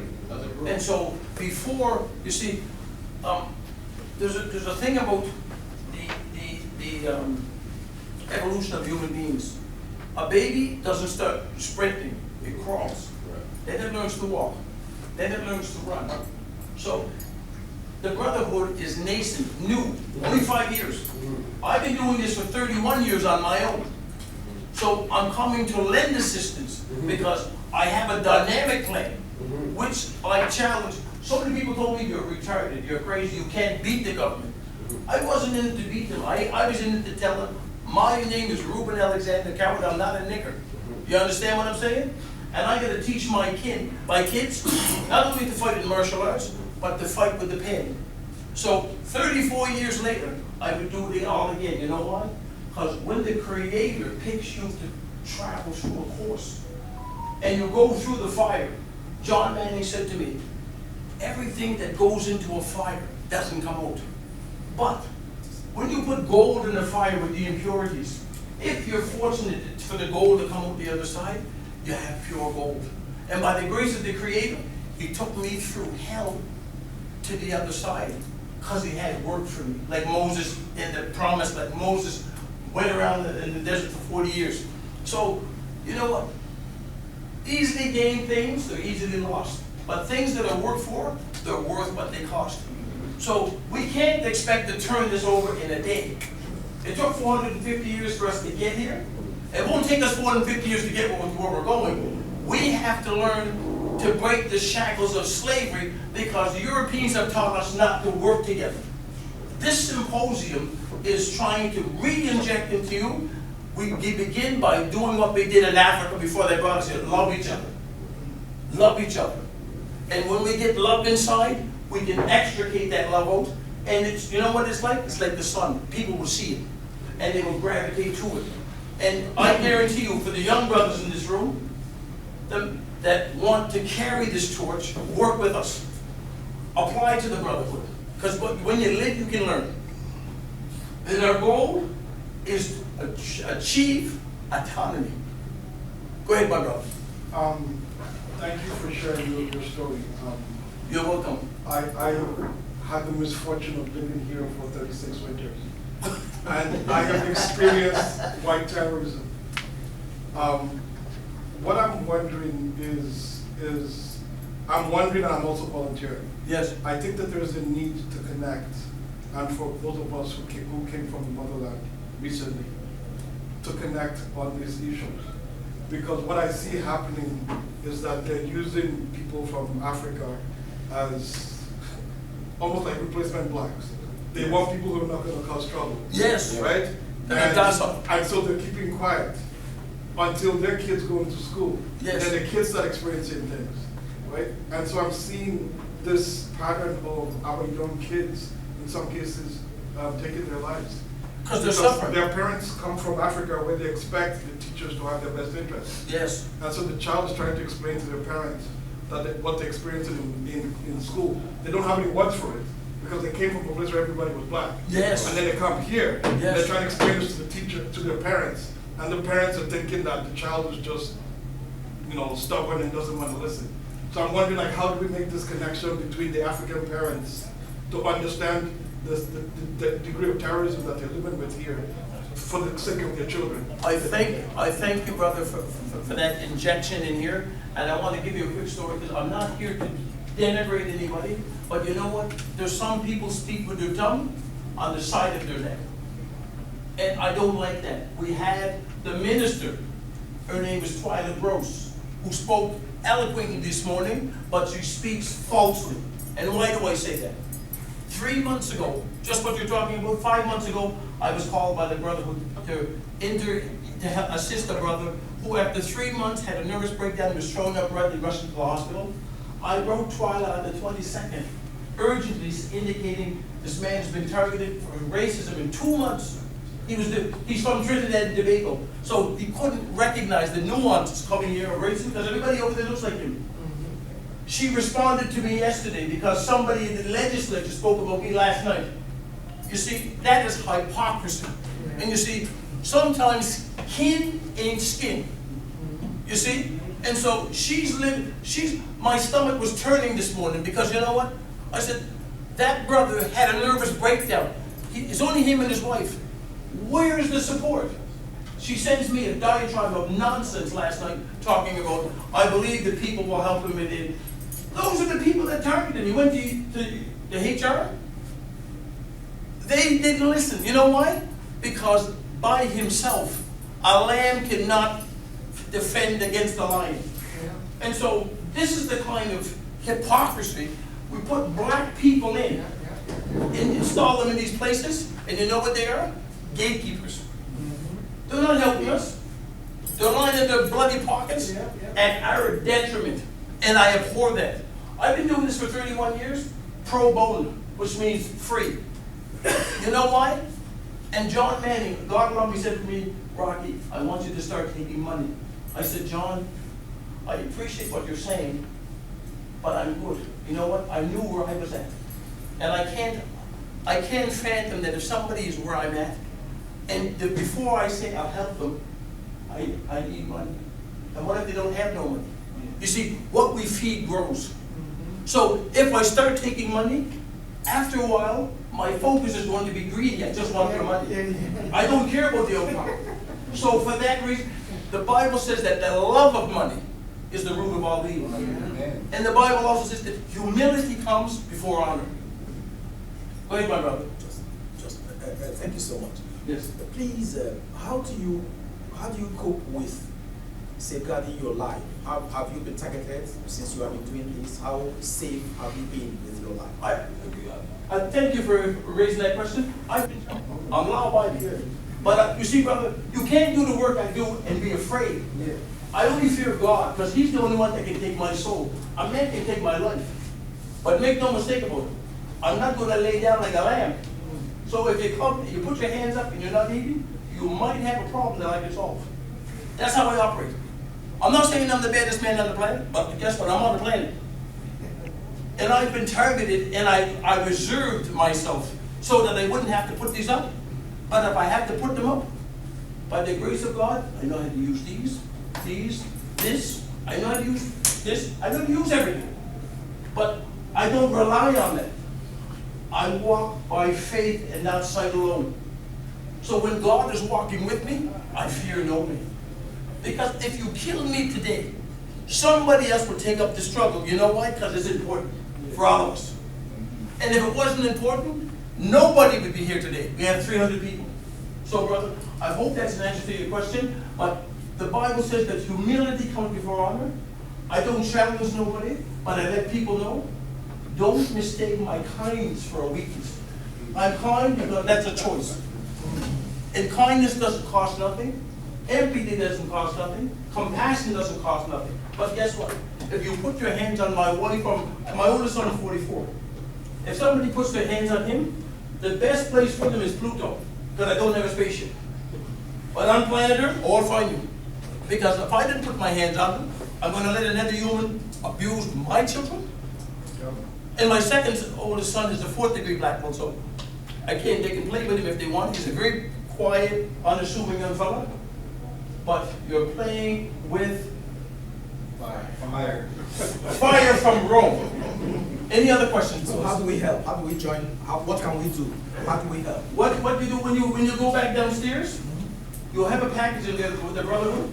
You call the Brotherhood, and you say you want to volunteer. I don't know what capacity, but guess what? You know what? Many hands make light work. Many hands. And so, you know what? I come from a mindset, each one, teach one. And I want to be clear. My dad told me as a boy, I got picked for valedictorian when I was teaching martial arts in the militia. And he said, listen, boy, don't think because you're speaking, you're the smartest person there. There's people far more smarter than you listening. So humble yourself. And I got that at 17, and it has curbed my enthusiasm and humbled me tremendously. Because why? Every day I can live, I can learn from anybody in this room.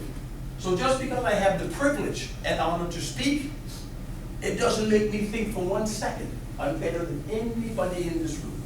We are all equals. You understand what I'm saying? And I want you to move forward with that mindset. So that, brothers, going forward, we are going to be the change we want to see. My daddy said that. You be the change you want to see. But can we achieve it? Yes. But guess what? We don't want complainers. We want doers, actions. You see, if you want to get something done, you give it to a busy person. Somebody that's used to doing nothing, if you give it to them and then 3 weeks later you're surprised. Well, who are you surprising? They're not used to doing anything. So don't give it to them. But I want to thank everybody, honestly, for your time, for your attention, for your patience, and for your understanding. And I thank you that asked posed questions. I appreciate it.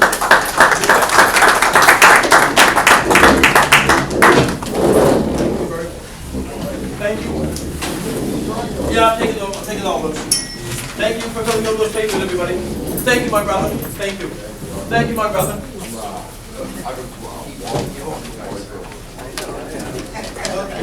Okay. Can we come back tomorrow?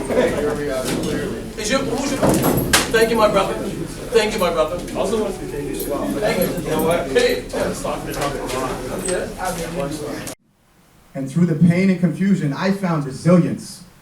Through the longing for a father's guidance, I found my own inner compass. So here's to my dad for teaching me valuable lessons in the most unexpected ways. And so, just to build off that, you know, when we prioritize our mental health and well-being, we're not just helping ourselves. We are transforming our families and communities. Imagine the impact of a father who is emotionally present, who can communicate openly with his children about feelings and struggles. Imagine the strength of a community where its men lead by example, showing that it's okay to seek therapy, showing that it's okay to talk about mental health and prioritize self-care. Our mental health is not just an individual concern, it's a communal responsibility. When we take care of ourselves, we break the cycle of generational trauma and we create a legacy of healing and resilience for our children to inherit. That's right. So my brothers, let us shatter the stigma that surrounds mental health in our communities. Let us be the ones who change the narrative, who show that seeking help is an act of courage and not weakness. Right. And let us be the role models our children deserve. Men who are unafraid to face their inner battles and emerge stronger.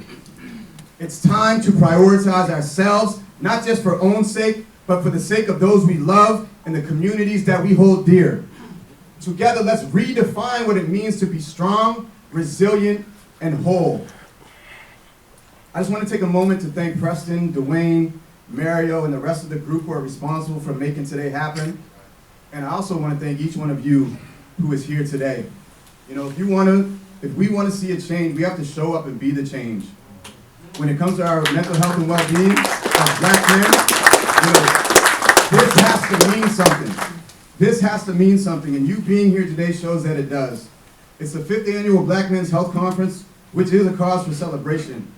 And it's something of meaningful significance to us as individuals, but this extends beyond that to our families and our communities. I just want to leave you with a quote by James Baldwin. The quote reads, "Not everything that is faced can be changed, but nothing can be changed until it is faced. Not everything that is faced can be changed, but nothing can be changed until it is faced." Brothers, the time is now for us to face the challenges that surround our mental health. Our mental health and well-being is going to continue to be an issue until we collectively decide to address it and make it an urgent priority. We must commit ourselves to action. The time for change is now. And I ask you, brothers, this: who will answer the call with me? Thank you.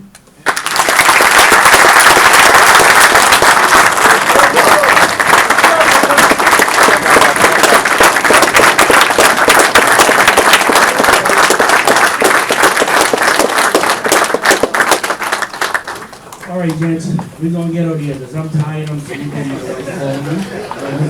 But before we go, I know in most of the classes you were given questionnaires. If you have questionnaires now on you when you're leaving, just give it to one of the guys at the door. I'm going to bring them in now, though. But before I bring them in, I want to thank you guys, man. Like, you guys made my day.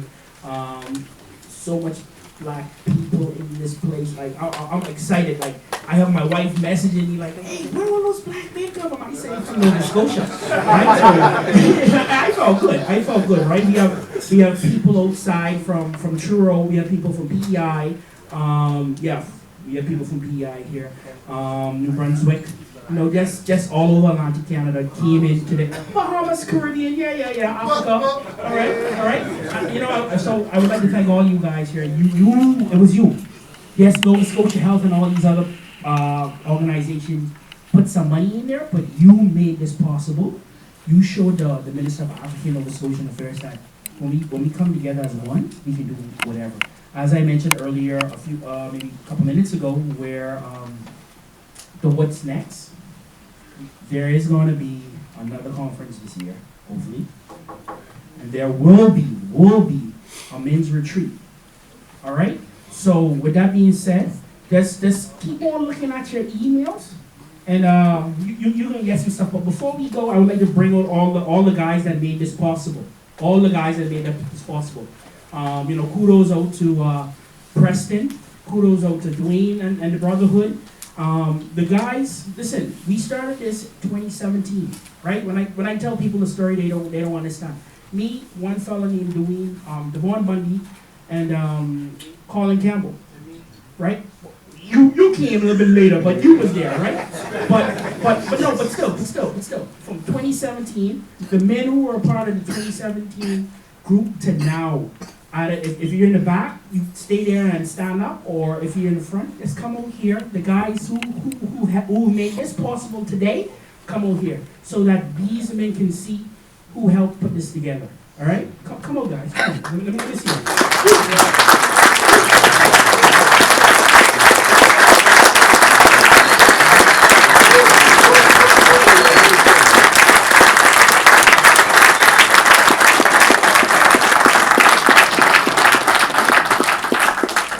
And this is where you get on. Let me go on AJ. So this is just some of the guys. We got the guys still outside. So when you leave here, I'm asking you this, please. I'm begging you. Take the food. Right? Take the food. So we got food out there, and as well as we got hoodies. We got it in the yellow. And we got it in the black. Just stop the. Just the yellow. All the black one already? Okay, just the yellow. Take your stuff. If you don't take it, I'm taking it home myself. All right? So guys, thank you, and we'll see you in a few months. See you, June.